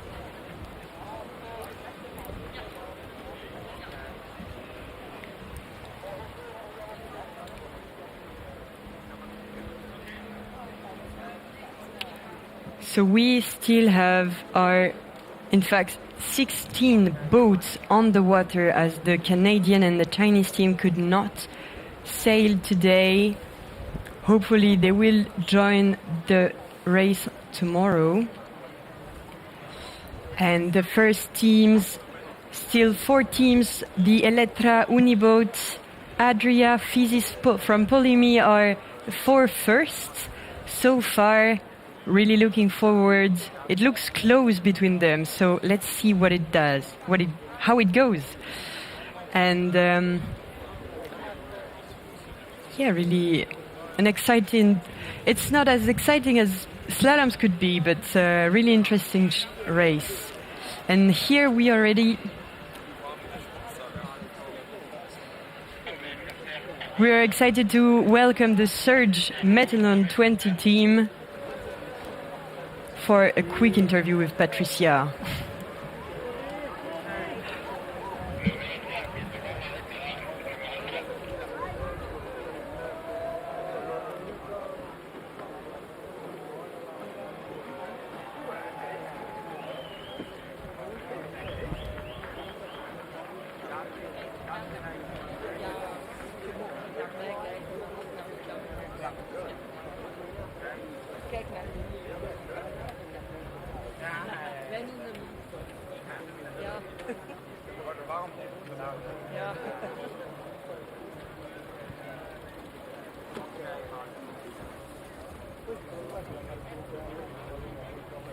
Okay, we're here with a very interesting team.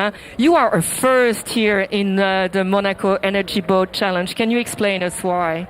Yes, well, we're not actually the first. We've been here on past decades, but as a solar boat 20. So we've built a boat powered by solar panels. But this year we're here for the first time as Surge 20. And we're also here for the first time powered by an alternative fuel, which is methanol. So we're the first student team worldwide that will sail on methanol. And over the past few years we've looked at alternatives because we saw that solar panels are not really relevant for the marine industry. They don't deliver enough power for the marine industry, especially for the bigger yachts. So we looked at alternatives and we found out that methanol is a really interesting alternative. So that's why we switched, and this year we switched to methanol and a reformed methanol fuel cell, which in that way we can produce electricity. Yeah, great. Matt, how did it go with this? Yeah. What do you mean? How did it go with this? Yeah, how did it go? Because we thought you would go and foil. And what's happening? Yeah, so we had our maneuverability test, which went good. So we did that one, and after that we had the speed trial. Maybe you saw some shots of us. We tried the foil, but sometimes we had a little bit of a small control issue. But it was great, and we were really happy with the results, especially because it's our first year, so we can be really proud. And Guusche, do you want to add something to this? What is the future of this team? Because it's a first for the methanol, but how do you expect it to evolve? Well, I think for us this year, we're really a proof of concept.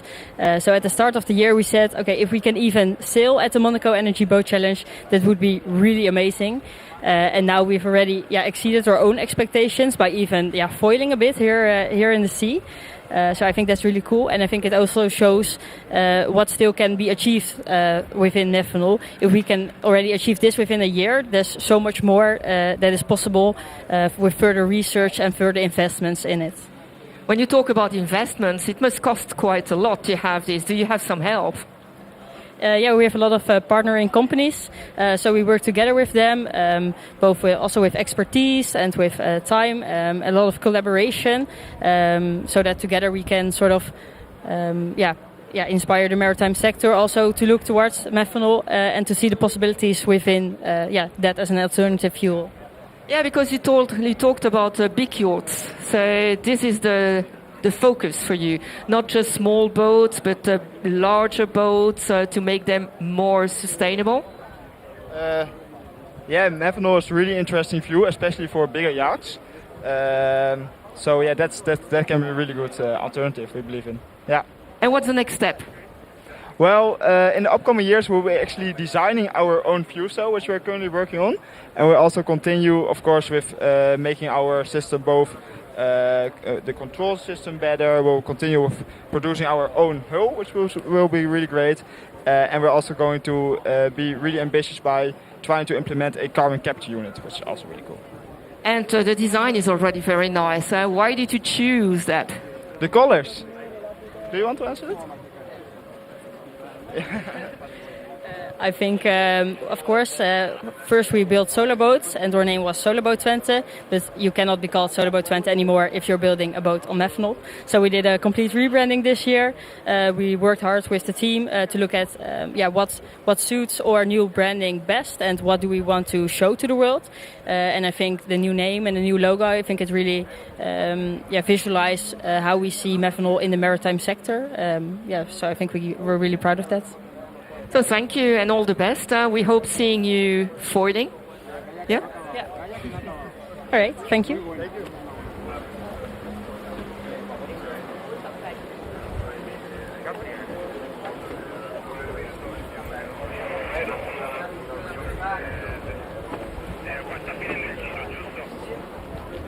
Sì, tra poco ne dovrebbe iniziare una. Siamo a 1700, cazzo.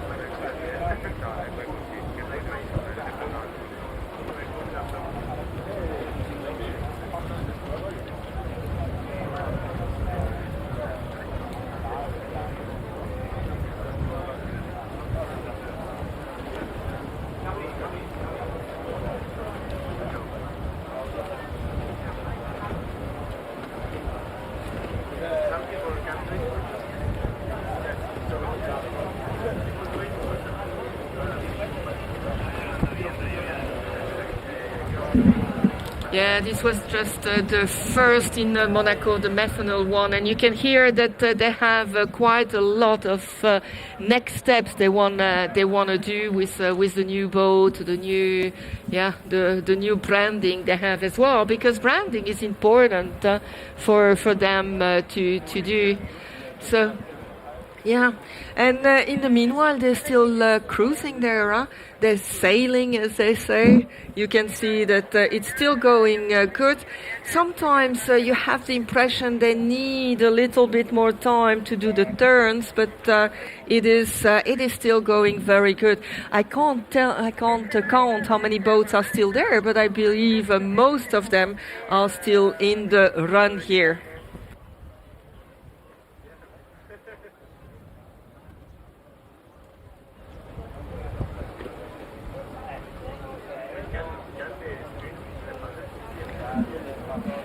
And yeah, you see that he's waving. That's nice. Waving to, I don't know whether it is to the digger or whether it is to the drone that he's waving to say hello to the people back home. And we hope you enjoy it as much as we do here, because it's really exciting.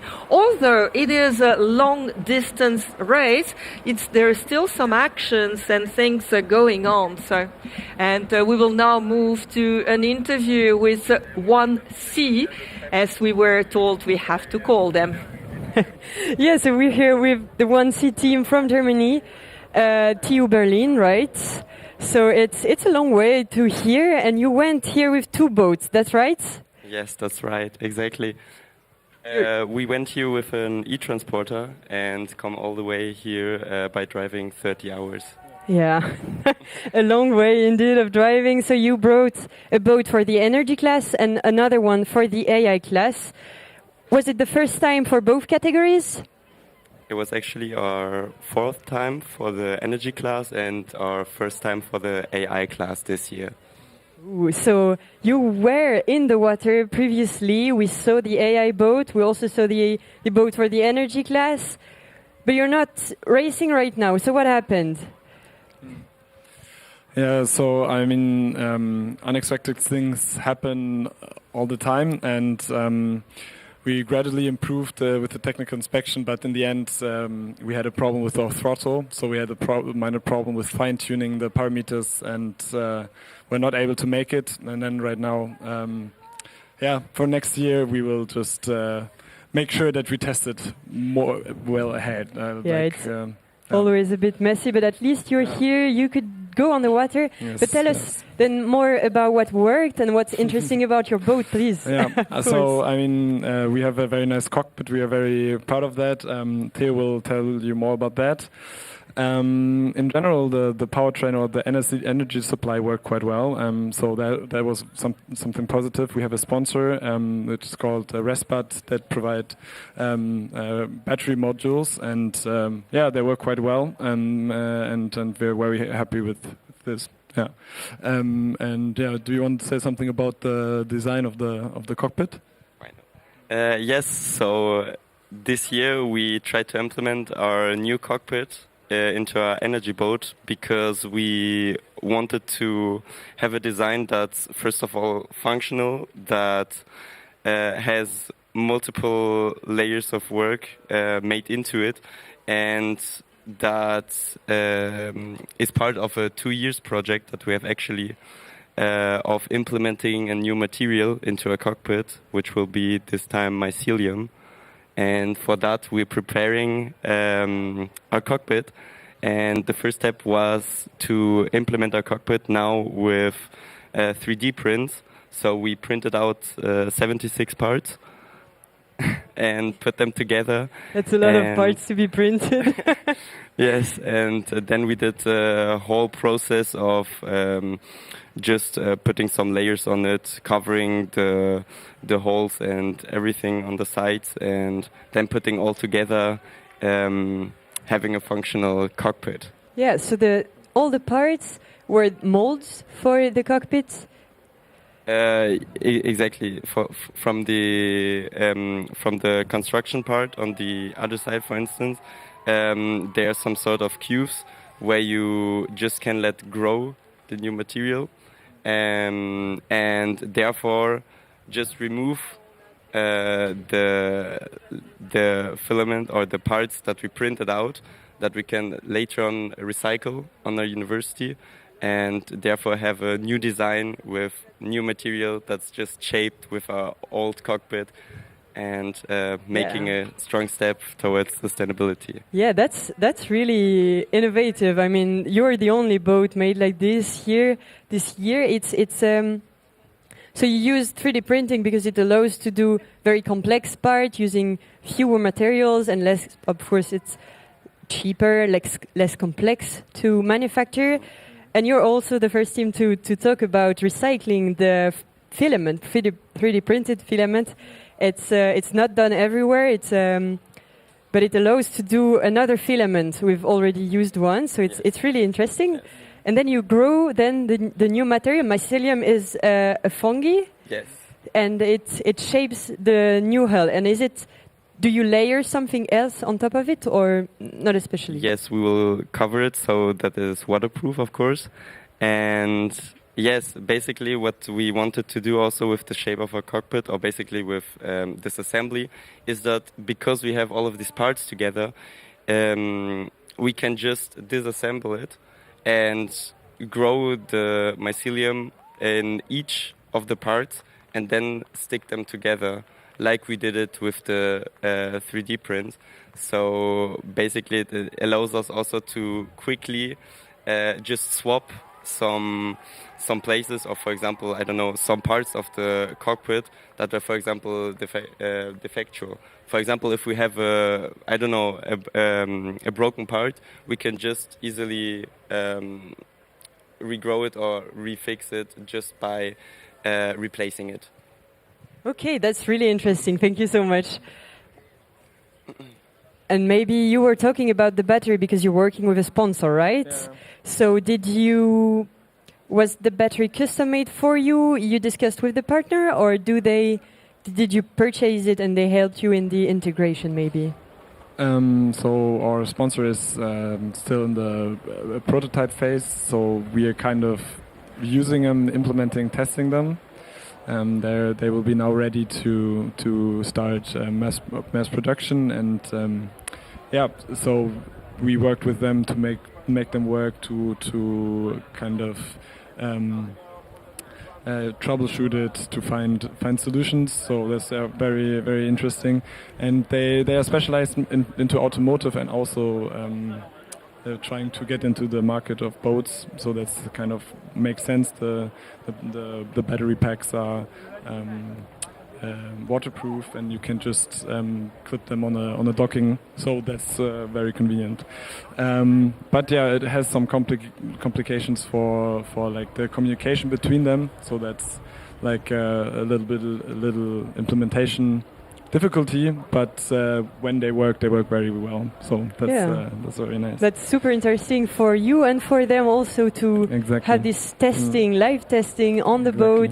For the team, for you, it's a big help. For them, it's also a big help. In fact, it's one of the really interesting part of interacting with sponsors for the teams. Okay, thank you so much. Thank you. Good luck for everything. Hope to see you soon on the docks. Thank you, you too. And we hope Robert the octopus goes well, because he's always with them. It's a little octopus, a pet that they bring with them, and they took it because it's elegant on the water and in the water, which is also the case for their boat and what they're looking for. So yeah, good to have them here, and wishing them all the best for the rest of this journey. And you see very nice shots from above.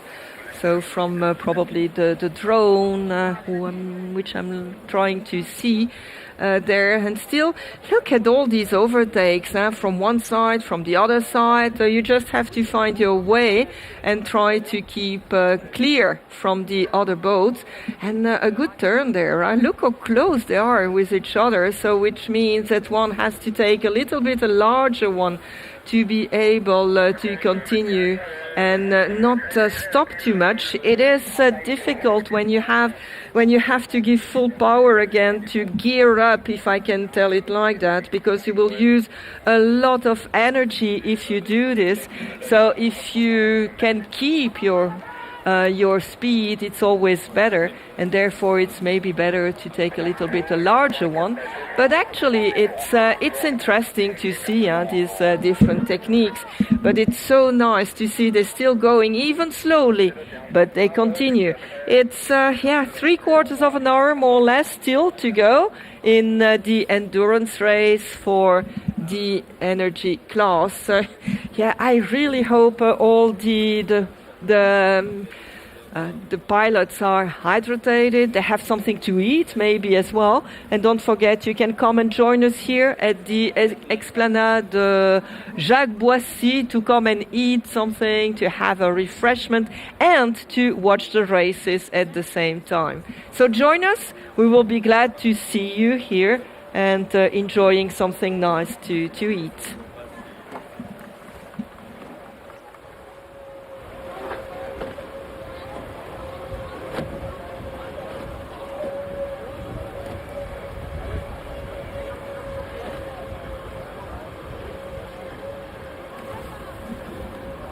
And in a few moments we will try to give you some more results to see where we are. We're closing. It's a so crucial moment in the race, because I think the ones who can keep going will have the best chance to get something, because even if they are cruising quite slowly, they can still continue and have a lot. So we will try to give you a new point in the ranking now, while DTU float still forward. It's a very funny name, Float Forward. So we like playing a little bit with it, but we are full of respect for all those teams who are competing here and having, I hope, the time of their life as well, like we are having here. Look at that turn. He took the inside, great. He must be watching a lot of F1, I think, the pilot from Adria to do this. Yes, the race is still going on, and we are welcoming two teams from the open sea competition, the projects Zero Jet and the project Asla Bruna from Asla Bruna from Italy and Zero Jet from the New Zealand.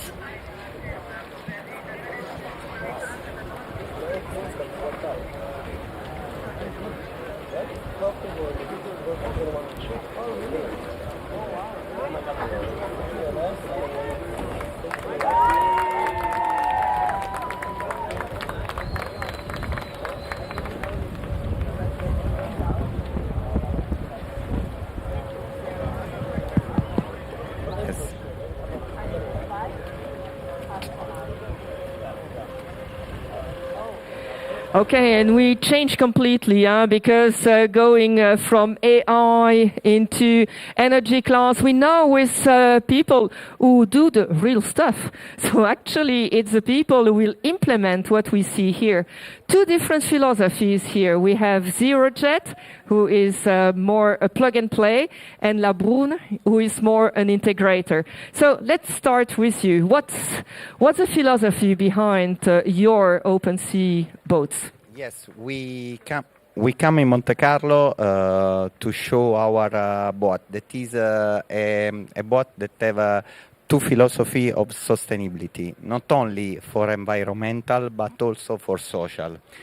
Our boat have two electric outboards and have also inboard a methanol fuel cell and solar panel to recharge all the hotel services. But from social point of view, we have also a particular attention for people that have lower mobility, because we have the possibility to go on board to wheelchair, and we have also an arm that can take the people and put in the sea. We have also a system with the connection on T-top to go in the cabin and in the bathroom. So we want to show that sustainability is not only environmental but also social. Yeah, because sustainable development goals, everybody thinks immediately environmental sustainability, but it's so much larger, and it's giving the opportunity to everybody to do it. And as far as I understood, it's a little bit your philosophy as well, to enable everybody to be able to go and enjoy the sea in a sustainable way. Yeah, kia ora everyone. At Zero Jet, we look to provide really simple plug-and-play electric solutions for boat builders. If you look at the boat building industry, 80 to 90% of boats that are sold in any country are built in that country. Completely unlike automotive. Automotive is all centralized. Marine is all decentralized. So for us, it's all about trying to make it easy for boat builders to electrify. And there's hundreds and thousands of boat builders in the world, and we just try and help take them on that journey. So at Zero Jet, we're already working with 12 boat builders around the world, and we're onboarding new boat builders every month. And if you look at the 4 boats we've got here, one was built in New Zealand, one was built in Colombia, one was built in China, and the other one was built in Europe. So it gives you an idea of how broad the boating industry is. And that's what we're here to try and do. We're just here to try and help boat builders electrify and remove petrol from the oceans.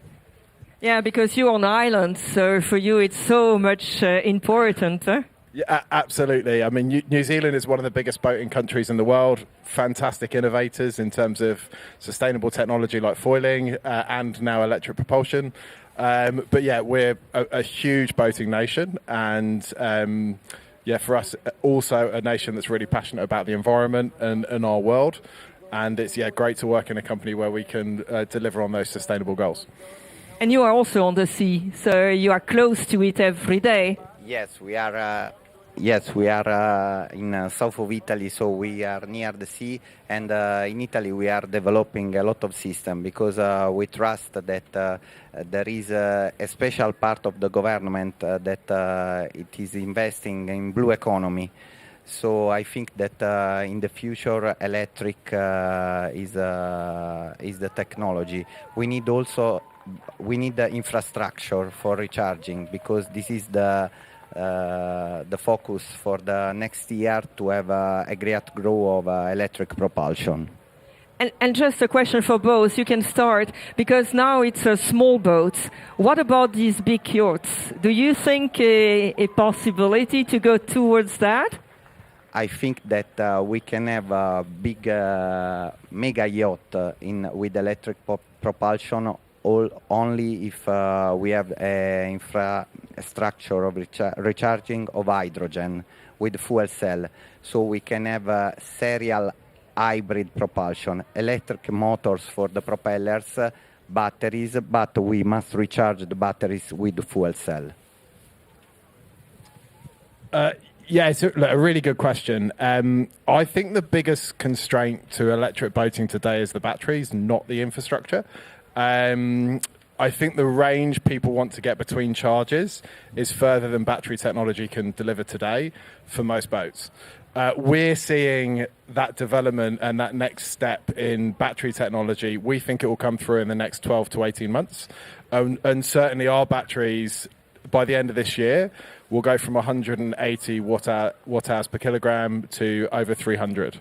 Now, that level of extended range in the kind of boats that we develop, we think is enough to get rid of range anxiety for most customers. So step one for me is about going, actually, battery technology is going to help customers adopt electric boating much quicker. The other thing is how we boat needs to change. And I think I think we've got to think differently about boats. Now, if you look at what some of the big companies are doing, like some of the solar paneled yachts that are getting up to kind of the 80-foot, 100-foot mark, like Sunreef, they're not trying to develop yachts that are going at 25, 30, 40 knots. They're trying to develop yachts that are going 12, 14, 16 knots, which is significantly more efficient and actually, therefore, is hugely sustainable. We're already developing propulsion systems for 55 to 60-foot yachts that will be able to run on 48 volts, and combined with solar, will be able to provide a continuous performance. But that is one segment. So I do think for one segment, it is about infrastructure.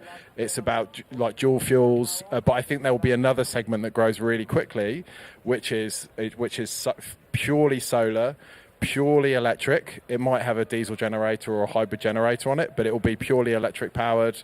And we will start seeing people cruise at 12 to 14 knots, not 25 to 30 knots. Okay, really interesting. And actually, it is what we have here. I guess you also see young students trying other things, and you have the possibility to chat with them. Thank you very much. Thank you. Thank you.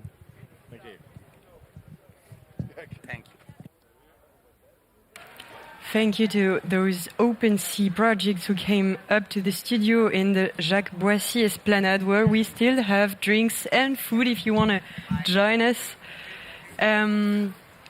Really interesting projects, and meanwhile the endurance race is still going on. Our four first teams are still Elettra, Uniboat, Physis and Adria, who are for now the first four teams with more than 60, almost 70 laps after almost 3 hours of race. All teams are doing great. It's still lapping. And the DTU is just after fifth team, the Danish team with the float forward boat, followed by the MEB Messina, the Messina team, and then Riviera Racing from Cambridge, followed closely by the InnoBoat Spanish team.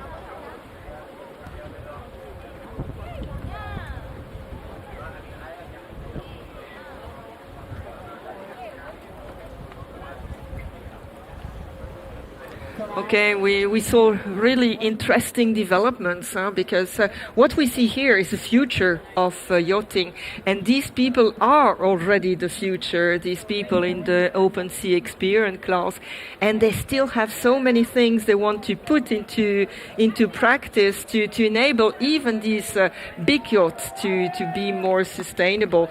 We know that the Yacht Club of Monaco is already developing the Sea Index to see about carbon emissions and so on, but this would be again another one.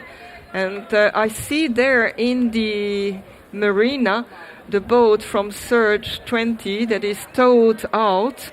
I don't really know why, or maybe they towed back into their place. But what is really amazing, look at the screen. They're still competing, the drivers looking at each other, who will be the fastest. And it is such a lovely sight. Look at this, they're really leveled and trying to see who will take the best.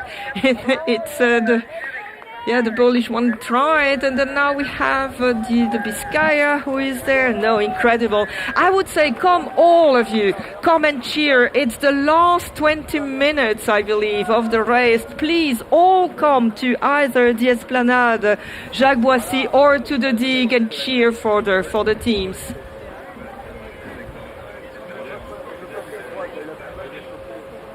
We are here with the team from Portugal, the fast team who's competing for the first time in the AI competition, right? Exactly.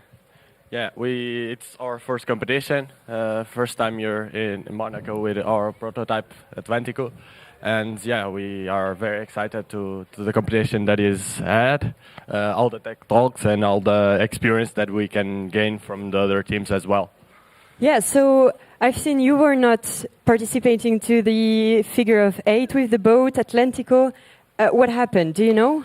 Yeah, we had some troubles with electronics and the AI capabilities. It was quite a steep learning curve. So, yeah, we tried our best. The team has tried everything in our hands, but unfortunately we couldn't put the boat on water. We saw all teams working. You were late every day. You're doing your best, but I guess the AI is really complex. It's a new boat. It's a new competition. First time being here. It's really a stressful environment. A lot of competition going on. So it's really just nice to see you guys here. You have the good energy, and I heard you have a really nice story of how the team was created, where it comes from, and. Why you're here. So can you share it with us, please? Yeah, sure. I'll pass to Diogo. So our team was founded in late 23 from our friend João Alegre. He met the project, Monaco Energy Boat Challenge, when he was doing Erasmus in Twente. He wanted to take part so much. He wanted to be part of the team, but of course he couldn't. And when he got to Portugal, he wanted to take part no matter what. So despite being in Porto, he participated and was a member of Technical Solar Boat in Lisbon, and there he learned so much, and he came here to compete as well. And after he competed here with them, he was like, I need to open this at our university. There is no naval engineering at our university, but he persevered. He met with a few friends, with a cousin as well, and after some late nights talking about it and convincing them, he was able to start the team. And then, of course, everybody joined in, and right now we are 50 members, all very, very passionate for the project. Even the old members still come by and still help. And in just 2 years, we were able to build the team, design the boat, and build the entire boat, and also be here. So we are very proud of that, and for us, it's very cool. You should be proud. There is a lot of work. It's amazing to see you in 2 years, 50 members. It's a huge accomplishment, so well done. Thank you so much. And it's really nice to see you, to have you here with all the teams. What was the biggest challenge you met while growing the team and going before coming here? Yeah, so we are truly the first naval engineering project at our university. There wasn't anyone prior doing it. So we had to persevere and open the road for other students to be possible to do that. So that was a big challenge. A lot of professors and teachers helped us, but still it was very hard for us to find the solutions. We also have to thank all the other teams because they were very, very helpful. They always received a very big welcome and shared very much information. So yeah, that was a big help as well. But for us being the first naval engineering team, it was also a big challenge as well. And how does it work for your university? Does it count as your studies, or do you do it kind of completely in your free time? Completely in our free time. So our families, of course, they don't see us too much. It's after school as well. Some late nights, working hard, and yeah. This year, fortunately, we got some recognition, also thanks to the work of our board. So we also have recognition of some credits for our university for the first time, which we are the first project in our university to accomplish that. So yes, we have some recognition, but still everything after classes, yeah. Yeah, step by step. I think everyone is working a lot after courses, academical fields and everything, but it's nice to hear that your school is giving recognition. I think I know in Switzerland we also have it step by step. It started with a few credits you could grab, and now it's easier and easier. So hopefully it will grow also like that in Porto for you guys. Is there maybe what are you working on in the boat? Like what do you develop? I started as either full system control guy. Then I stepped up as a team leader of the team. So now I'm a bit from the management side, not the technical one, which has its drawbacks and positives as well. And yeah, Diogo also was someone that I have worked close with technically, because he was the guy designing the hydrofoils and all the actuation system.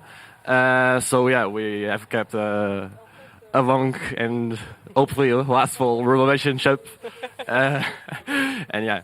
I hope for you guys. And what about next year? So I guess you are going to optimize to get it a bit further, so to have a boat more reliable, be able to go on the water more often if you come back here, and I hope you will come back. But so what's the plan? Are you staying? What's the vision for next year?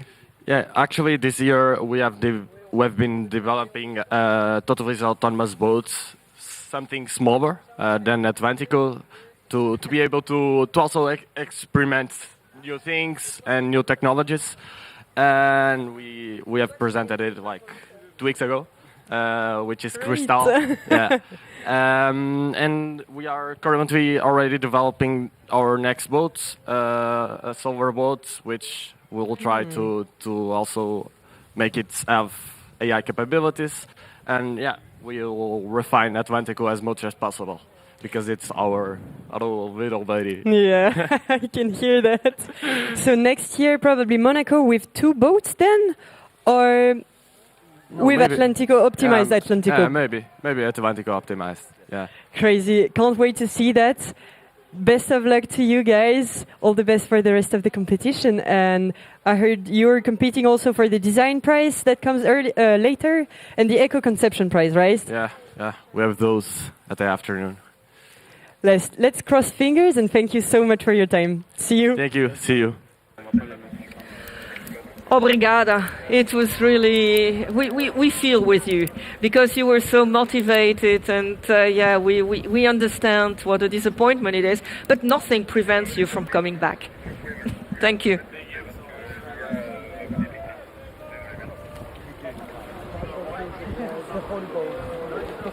No, it's really heartbreaking, Juliette, to hear this. But they keep smiling. That's very nice. The academic solar team there, they keep smiling. And others that are still keeping going is the energy class in the endurance race. I really, really am impressed. It's only the second time I see this, but I have the impression it's much better than last year. They improved a lot on reliability, actually. I was not there last year, but I believe you were. You were earlier. In 2022, it was a bit more messy, if I remember correctly. But I was so focused on the Swiss Solar Boat that I was not really looking for the energy class. But we struggled. It was we had this strategy to use the battery. We completely discharge it, using it completely, and then going with the flow, trying to go on the wave direction to keep moving while waiting for the solar panels to recharge the battery. And I don't really see many teams doing the same thing here.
So now I'm not with a competitor, not somebody of the open sea experience, but I'm with Camille. Camille, can you introduce yourself? So hi, I'm Camille, and I'm in school here. I'm in la région French Riviera, and I'm here to help for the sport events. With all the events this summer. So you're one of the young volunteers, which is a group of people here who are always ready to give a hand. Yes, of course. And what do you think of this? It's a really innovation event, and it's really. I'm really grateful to be here. Because it's such a pleasure to see young people invested in such ecological way. Is it important for you, sustainability? Yes, it's of course important, surely nowadays, with all the new technology and all. And do you want to go in a scientific direction for your studies afterwards, after seeing this? Yes, of course, it's an option.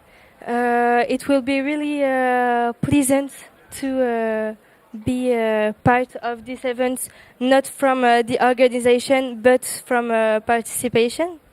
So we look forward to welcome you as a participant, Camille. Merci. Yeah, thank you to you.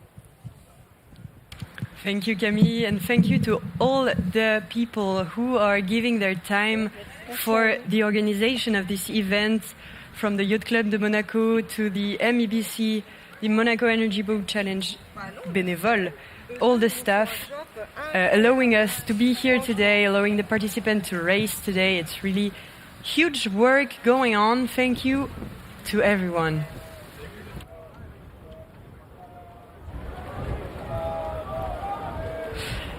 And here on the endurance race, the number 13 from Messina Energy Boat team, they have been with the red flag, so the security is towing them away from the endurance race, away from the stadium. Yeah, such close to the finish, having to be towed. It's a pity, but at least he did a lot of laps, huh? Absolutely, at least they could sail all this time, they could do laps, so they will of course have a good ranking anyway. It's hopefully nothing too critical for their boat. Look at the people still so close to each other. I'm sorry, it's Le Mans. It's Le Mans in Monaco. Le Mans in Monaco on the sea with new technologies. They're still so close together. It's incredible. Yeah, the pilots must be really excited, and they're really going for the win. They're trying their best. It's really impressive to see 4 boats in a turn. Yeah, still going. I think I don't have the information from race control, but it seems they will still have about 10 minutes to go. And these 10 minutes, how much do they need for doing a lap? About 1 minute, something a little bit more. So they can still make some. And again, come and join us and cheer for them. These pilots need your energy and your enthusiasm to finish the race. It's going crazy against the buoy. Again, it's incredible. They don't leave one little meter in between. In the meanwhile, we see some autonomous boats, so just having fun alone in the marina. It's also very nice to see. But you see all the waves at the moment on the stadium because of the big boats going in and out. So again, these pilots have to be looking at all the conditions, and that's where the skills of the pilot come in again. And we were seeing the Team 14, the Polito H2 Fly team, and they have really interesting solar panels, in fact, because it's the only team with bifacial solar panels. And this means that they can reach rays coming from the top, but also coming from the rear of the panel. So every rays reflected on the water could also be captured and transformed into electricity for the team H2 Fly from Torino. So they use it twice, actually. Yes. Yeah, they have a double possibility. And there is one who is making a lot of movements there. He's thirsty, I have the impression. And we are lucky here because we get some water. But Uniboat Massimo is thirsty, I think. He needs some water. Oh, unfortunately. Oh, he broke his steering wheel. Oh, what's unfortunate. That's hydrovassi, if I'm not mistaken. What a pity. He can't continue with this. He needs to turn at a certain moment. I'm so... I think that without the steering wheel, it will be... they will be towed into the marina, and probably they will not be back. We can see... security already with them. Exactly. Ready to tow them away if they manage. It's also difficult to... Okay. It must also be a training. All the teams have an escape training for the energy boat there so that they can go out of the boat in a certain very short time before it's part of the technical inspection. And here they should maybe also have an added technical inspection, the skill of giving the tow to the security. Cowboy expertise. Exactly.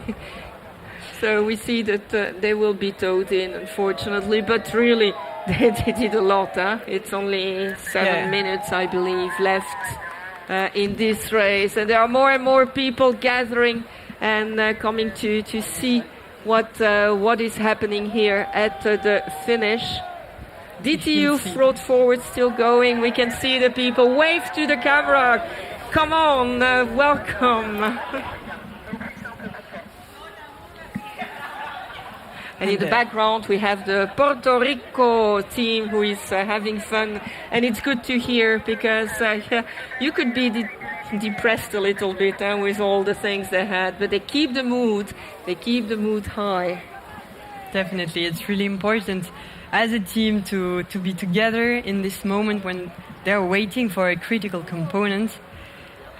And I had the impression it is a very Italian podium at the moment. 3 boats from Italy, Elettra, Uniboat and Suivez, the 3 first ones at the moment. And then in the same lap we have Adria who did a very good qualifying. So it will be interesting to see as well the qualifying times of the others, to see in the championship where they will enter the race, to make sure that it will be so exciting tomorrow again. Yes. And you can hear the cheering. It's a little bit like La Jolla in a stadium. Every time there is a boat coming, and please cheer as well for this powerboat from Hydrovinci who has to be towed in. Look, we see Adria taking another turn. They will take another one. How many laps did they already do? 70 something?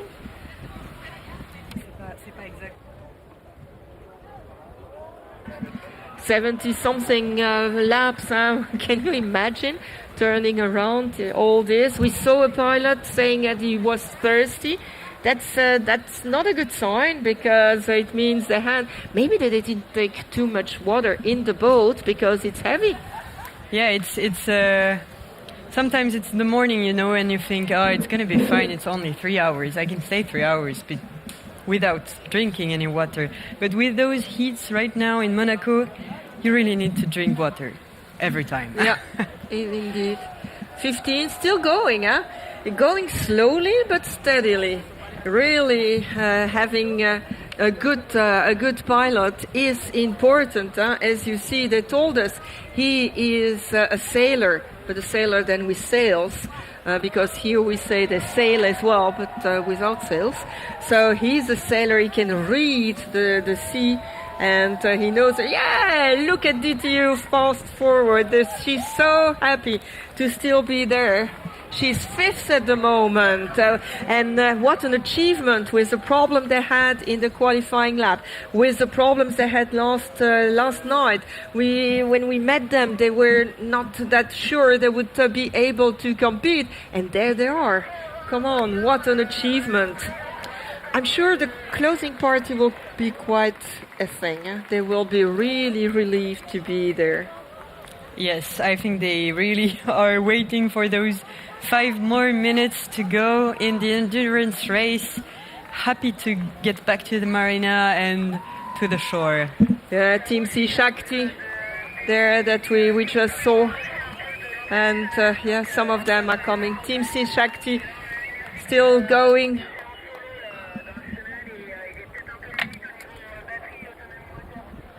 Yeah, we hear there are some that are a little bit short on battery, which we can understand. They're trying to go. I think they will just try until it stops. But they have to complete the turn, the lap, to have it counting.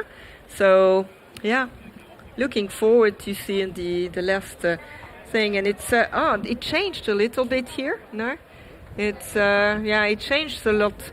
So we'll see for the result at the end, because with the tracker, sometimes it changes. It depends how it captures as well the radio waves, the 4G waves, and it is tricky here in Monaco, because very often you pass from the French to the Monegasque and to the Italian. Maybe more for this afternoon. Yeah, that will be more for this afternoon. But here, you move from France to Monaco very easily. So sometimes this tracker must think, where am I? And still going in packs. How many times will I say that I'm impressed? But it's so true. And look at Biscaya taking a very sharp turn, trying to get on speed again to do one more lap. Will it be possible? Because we're nearly at the end. I guess we will hear the signal when it finishes. I hope so. So that we can tell you that this race was performed. And I sometimes wonder what the people who are on their big yachts or on their sailing boats think of this. They must look at it as a little bit weird animals, no? Yeah, most probably. I do remember when I was there with the Dahu, for us it was the biggest boat ever, because it was like 3 meters long or something, and then you put it in the water and it's super tiny, close to the super yachts, and we were like, but what's happening? What's the scale? So probably on the super yachts, they must be asking what we're doing with those remote controlled boats. Yeah, they must think it is like that. We just saw Suivez, which is one of the leading teams, we think, at the moment. So still trying to complete another lap. this one goes as well. It's giving it all. It's the last moments, giving it all, cheering it all. Come on, guys. We really appreciate. Some are coming in. I see one just say, okay, I will not be able to perform another lap, so I prefer getting to the shore with security next to it to make sure, because that's a very important thing. Security on the water, but also security on the docks with all the fuels that are there as well. Yes, we have the firefighters, we have the Red Cross, and we are briefed in case of emergency if anything happens, because of course those new innovative energy systems comes with their dangers. It happens. You are using gases or fuels in general. It can be flammable. So we're very careful with that. Team Sea Shakti still going steady. And they're an Italian boat, but can't see the number, unfortunately. Polito Rino. H2 Fly. I don't know, you can't probably not hear, but there's a lot of cheering here, which is nice to hear.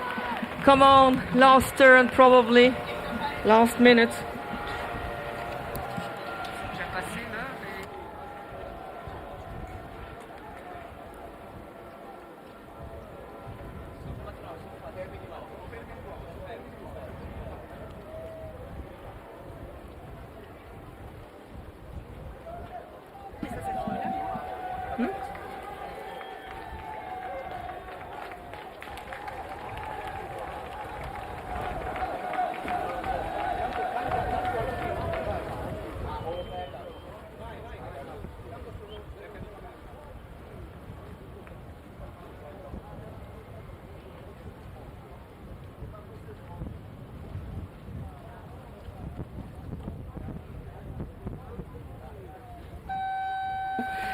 And we hear a long signal. I believe this is the end of the race. A big, big, big round of applause to all the teams here. You were just amazing, Juliette? Absolutely impressive. 3 hours of race. It was great. So many laps done with the main first teams with more than 70 laps each. So yeah, pilots must have turning heads, but hopefully everyone is safe and sound and coming back to the marina to be cheered by the teams on shore. They will be really happy to get back, I think. And yeah, the teams are there. But look, some are still overtaking the others. They didn't have enough. They want to go fast to the finish. We see there the team from some French teams, we see a Spanish team. We just look at the flags from here because we don't have a lot of information on them. But wow, well done to all of you. Impressive. And you can now see all the teams going to the docks to welcome them, and I'm sure there will be some nice images to take them to when they get on the docks. Marc, tu as une caméra qui est sur les docks parce que je pense que quand ils vont revenir, ça va être sympa à voir les équipes.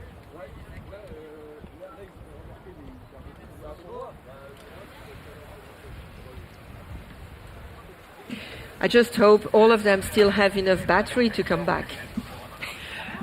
Worst case scenario, they will be towed in. Yeah. Yeah. It will be easier with one boat after each other for the towing and just safely going back home to be cheered by their teams, to celebrate those many, many laps done here. More than 80 laps for the first. Wow. Up to 20 laps for the slowest teams. Or the ones you had to get in maybe a little bit earlier. We will see.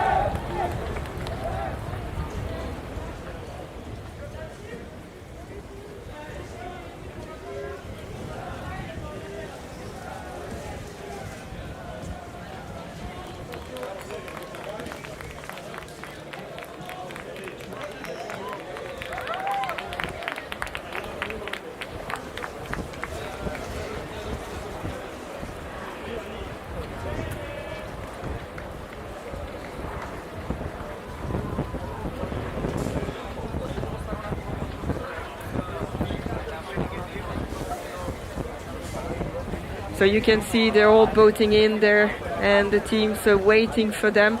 Seems like the pilots are still okay, huh?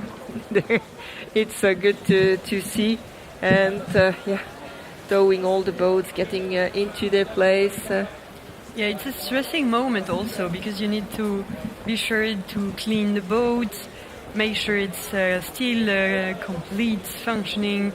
You are already thinking of what you have to take care about, what do you have to repair, what you have to change, the fine-tuning. The pilot has probably a lot of feedback for the teams. So, yeah, it's a busy moment. Very interesting.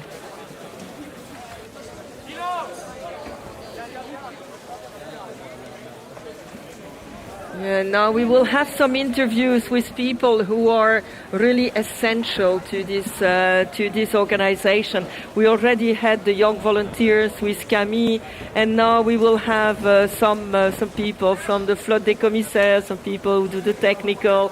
So it will be really nice to see. And one boat has to be towed in there again. He really went until the end. You can see it has to be towed in. Vanessa doing all the towing there, and but they finished. Huh? That's what was important. And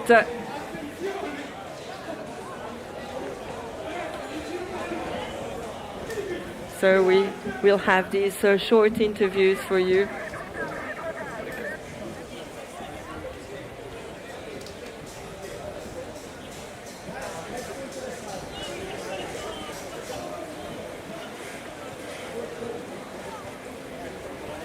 And we're super happy to welcome also la flotte des commissaires, and we will continue in French because it's also a French speaking area here. Alors Sylvie, toi tu fais partie de la flotte des commissaires cette semaine, mais tu es aussi au Yacht Club, est-ce que c'est juste ? Oui, surtout au Yacht Club en tant que bénévole, chaque fois qu'il y a un événement autour de la voile, autour des compétitions. Ça marche. Et donc là, cette semaine, en tant que membre de la flotte des commissaires, qu'est-ce que tu fais exactement ? Eh ben, lundi et mardi, j'étais à l'accueil des équipages pour tout ce qui était administratif et les dernières, lignes droites pour le début de la compétition.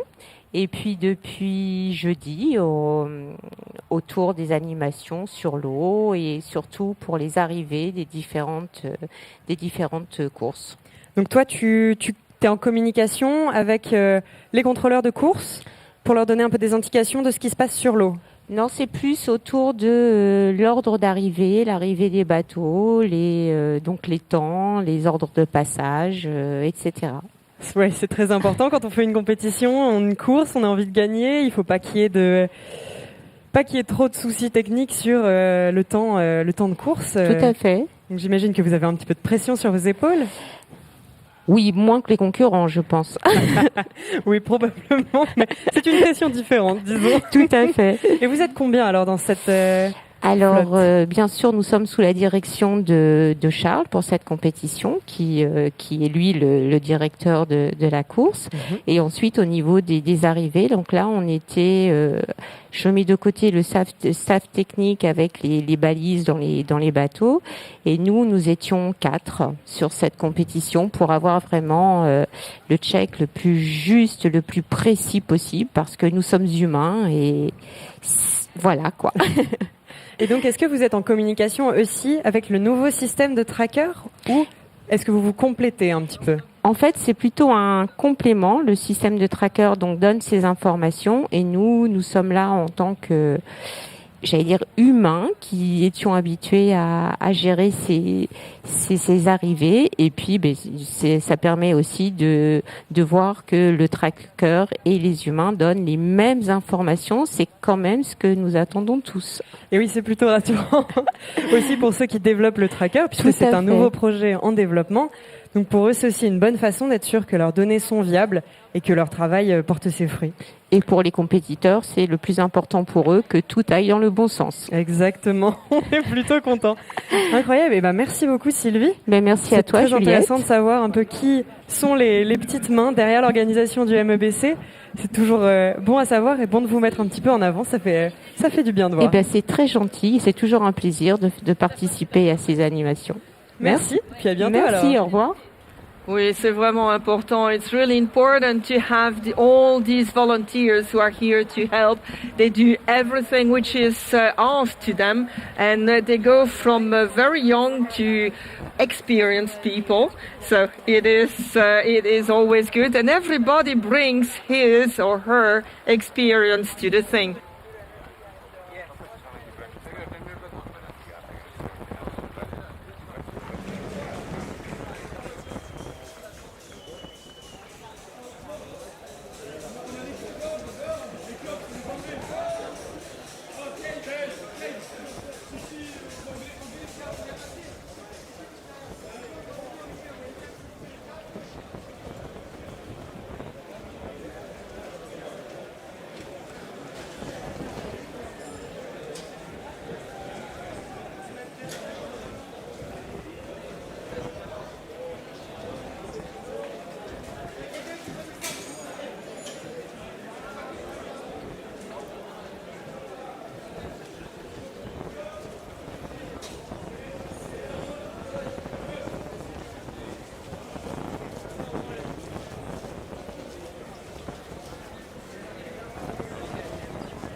Okay, we're here with the Nemo system team.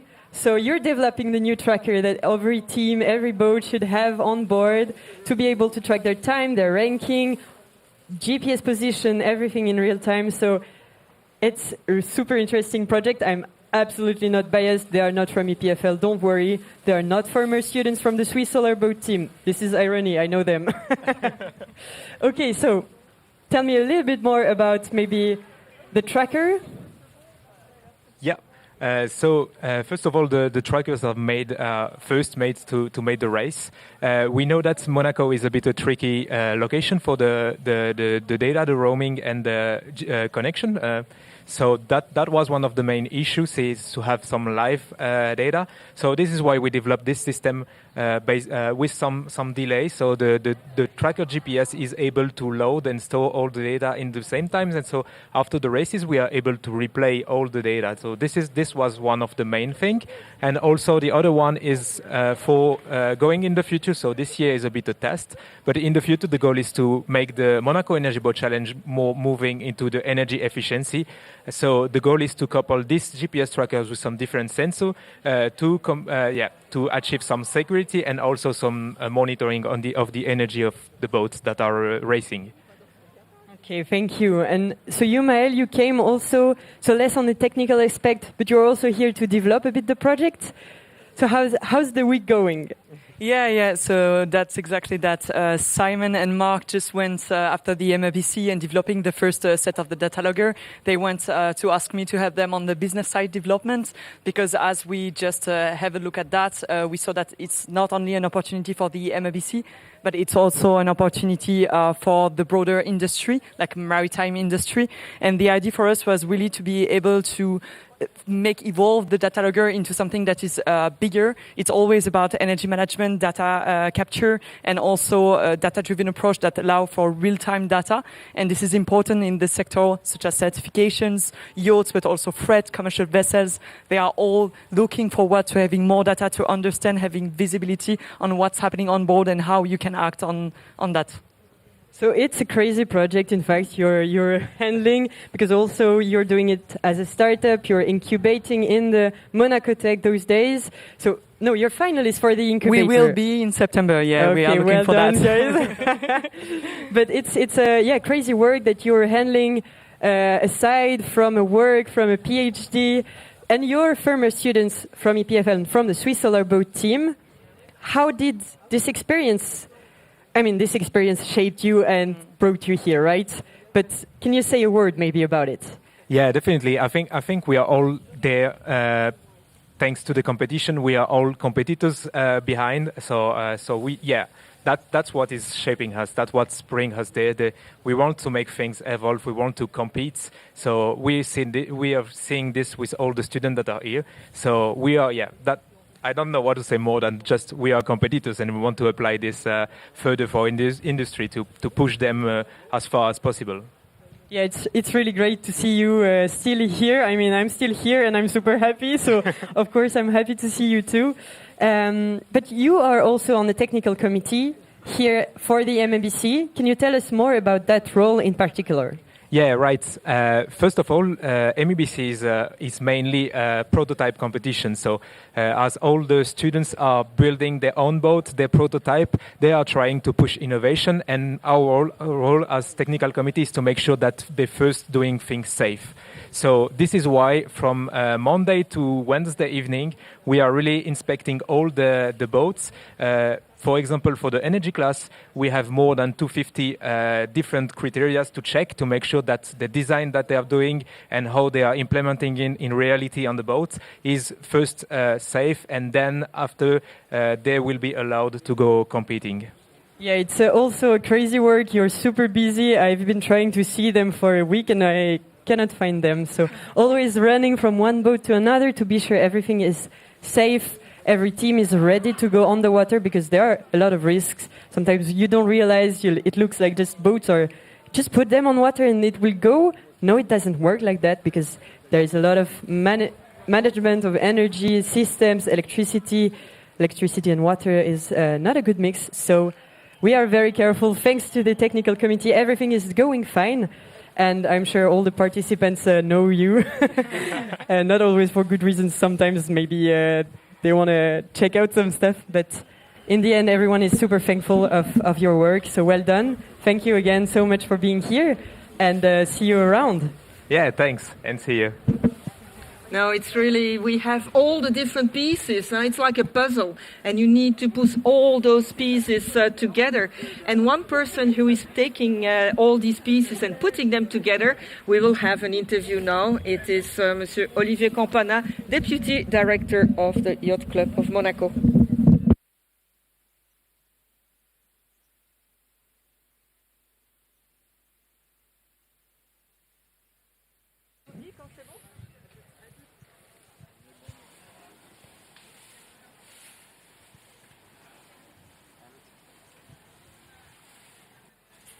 So teams, thank you for the tracker, and we will introduce now Olivier from the Yacht Club de Monaco.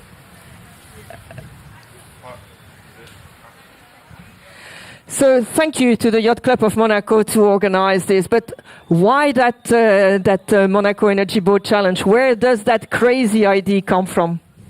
At first, thank you to be here with us. With the crazy idea, you have the best result. I know what we are speaking about. Most of all, when you saw all the team involved in the event, they are the future of the engineering. We are creating today the future. What we saw here will be new technology approaching, still developing all the reflection about that. We need to think outside of the box. If you look outside of the box, you have new idea. I think when somebody think about electrical cars 15 years ago, it was stupid. We speak about hydrogen. It was difficult, or it was not right view of the use of hydrogen.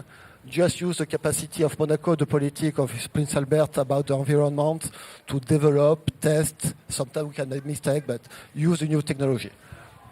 Yeah, it's really important here in Monaco, sustainability, and there is this Fondation Prince Albert II award as well that will help a team to go further and go to the market.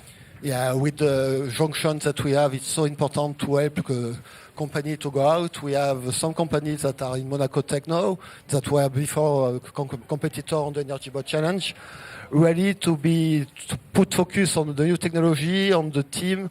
When you look the spirit about all the team involved in the event, for us, it's a pleasure, it's not a work. We can't say that, but all the team of the yacht club, the voluntary or the permanent team of the club are involved in developing that, and also with the support of all the entity of the government.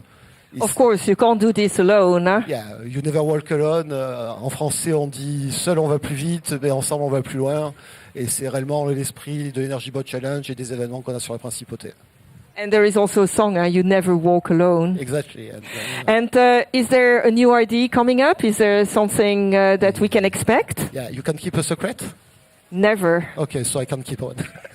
Most of all is to still project and help to have a new strange idea for the future. And we don't know at the speed of the technology, don't think know what will be the future of tomorrow after tomorrow. Okay, thank you.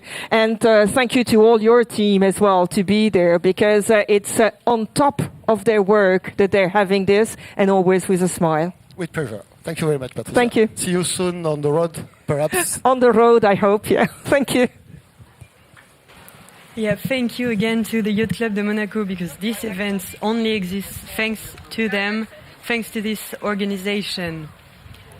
And we are here for the 13th edition of the Monaco Energy Boat Challenge in this beautiful weather, beautiful conditions to be on the water and on boats. And we're really looking forward. The next races also this afternoon will be the 16 nautical miles for the Sea Lab class.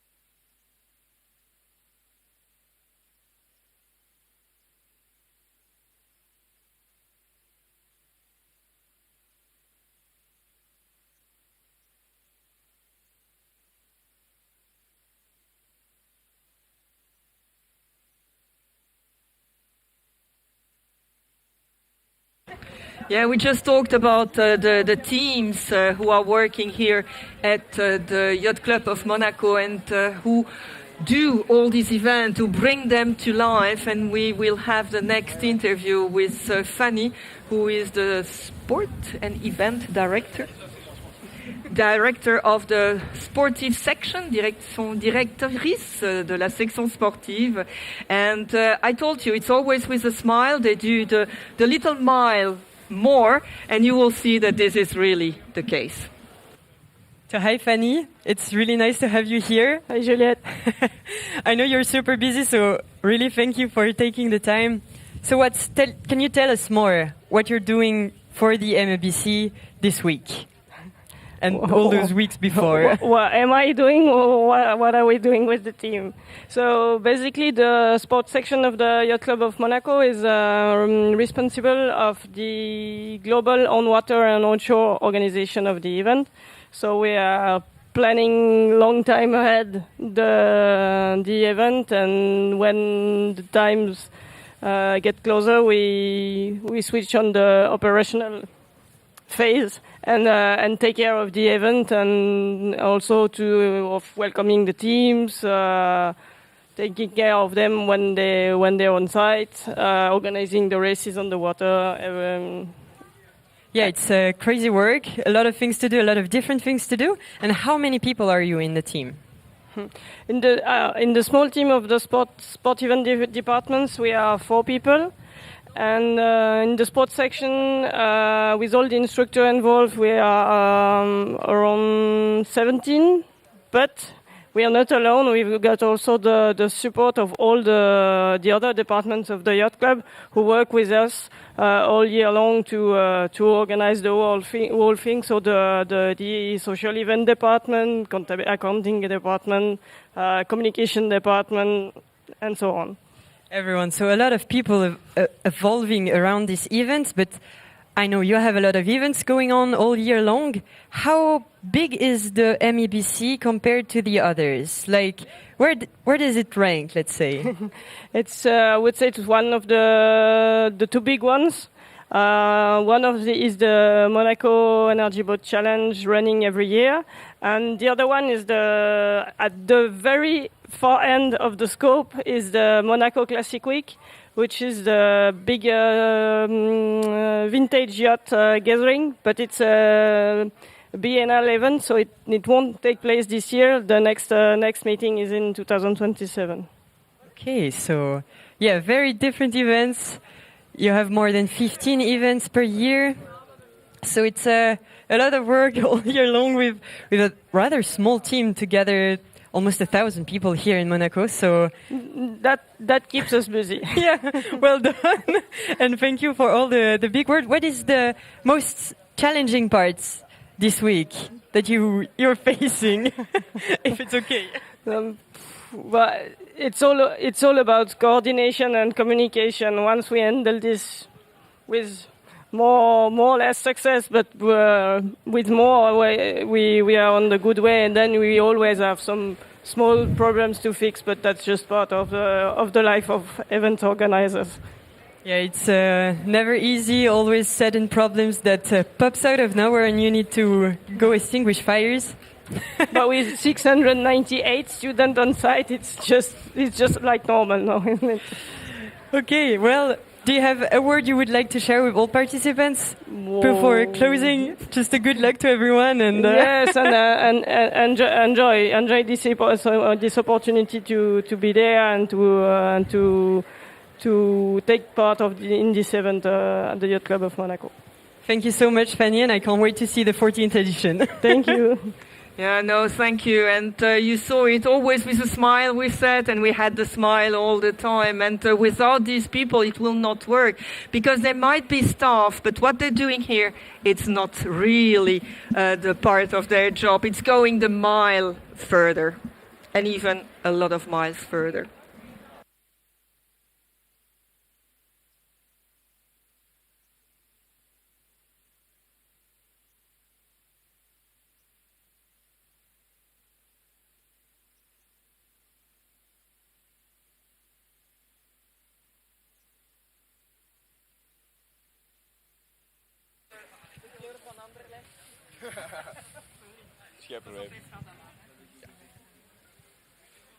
So we're welcoming all the boats coming back, and here on the Esplanade Jacques Boissy we have the U Antwerp team, a team member, one of the Belgian team here for the race. Yeah, indeed. He doesn't wear the team wear, but he wears the Team Belgium wear, maybe because of the football match of tonight as well. So, welcome. Can you introduce yourself, please? Hi, I'm Suivez, and I'm a member of the U Antwerp Solar Boat team. And we're here to compete in the AI class. But it's not your first time in the AI, and it's not your first time, not even the second time. No, last year we also competed in the AI class, and before that we were part of the solar class with our boat. What's the challenge to move from the solar to the AI? I think last year definitely was a challenge. We had to just design lots of systems from scratch. This year we already had the experience, but technically we still had a lot to do. So yeah, it's definitely been a challenge. Were you there last year as well, or are you a new kid on the block? I'm one of the new members of the team. And how was the knowledge sharing with the others? Because I recognize some of them. It was pretty good. I think mainly as to how this event goes and the little details, that was really well communicated. And when it comes to learning the boat, yeah, it's just something you do on the job. And how is it going? Well, right now we are having some troubles. We have had some very bad luck lately. I think we can still be proud as a team, but it's definitely not been easy to not be able to set a time all that often. But you did some of the things. Well, we have participated in every race up till now, but I don't think we have set an actual time yet, which, yeah, it's quite sour. Yeah, but you could participate, which is really a nice thing. Eh? Now, Antwerp is not really on the sea. It's a seaport, but not on the sea. So the conditions are a little bit different as well. Eh? Yeah, it's actually quite a challenge. When we do testing, it's on an inland lake. We did, however, the last week before Monaco, test at the Belgian coast. But yeah, it's definitely a challenging environment. What would you say to a new kid who would like to do this? What would your advice? I would say to make sure that you're really enthusiastic about why you're here, because the performance can be up or down, but as long as you're proud and excited about what you can do, that's the most amazing feeling. And we can feel you are proud, so thank you very much and all the best for the rest. Thank you very much.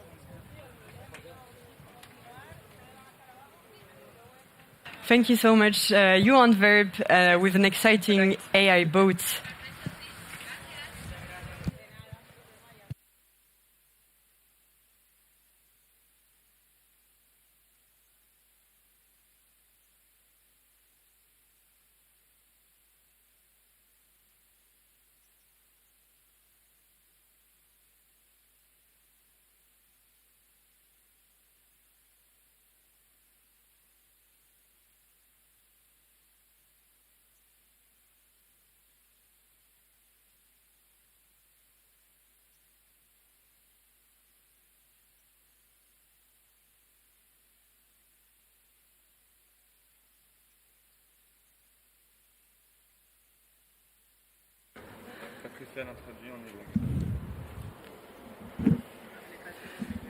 And more teams come and join us for interviews, which is really an important part because sharing their experience and sharing what they're doing is what we are looking for. So, Juliette, can you please conduct this interview with Nereid? Yes, we are with the Nereid team from France, the UTT, so Université Technique de Troyes, Technical University of Troy. It's really nice to see you here. Really, I guess you were really excited to be here also. We saw your boat in the energy class sailing, but it stopped at some point. What happened? Can you tell us more? Yes, we are very proud of our boat, and we did a lot of we sailed at high speed, and it's very nice. But the motor shaft broke, so we doesn't have a second motor shaft.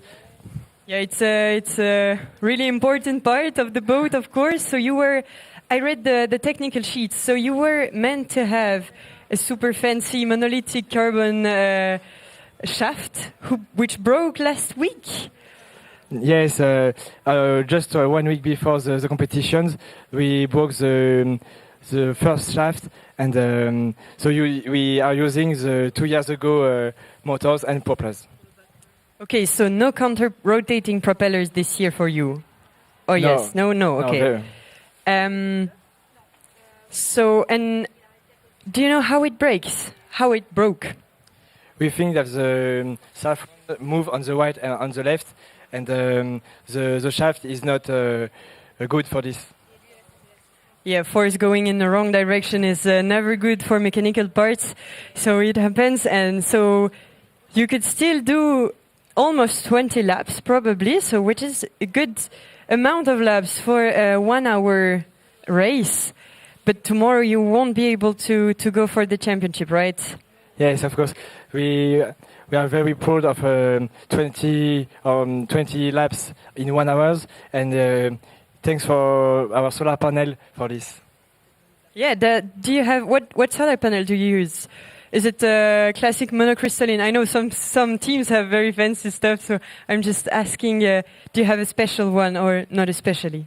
Our solar panel are just very light and high power, 500 watts. So with the sun today, it's perfect. Yeah, that's the chance we have to be in Monaco. The solar panels are most of the time working really well. And what have you been working on your boats? You especially. Me? What have you been developing? Yes, or part of course.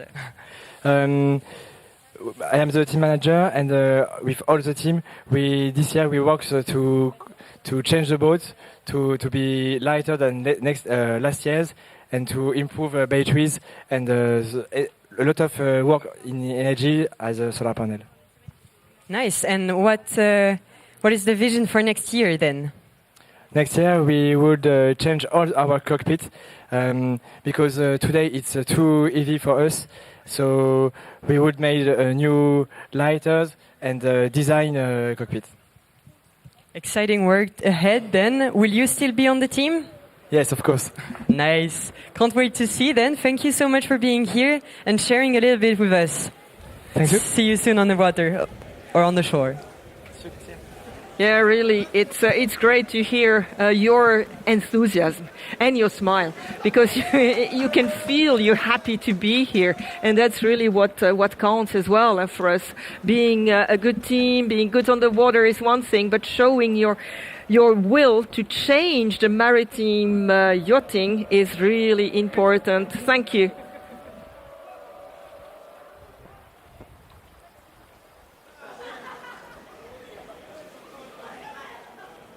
On devra...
It was a very exciting morning with this endurance race on the energy class. What have you thought about it, Patricia?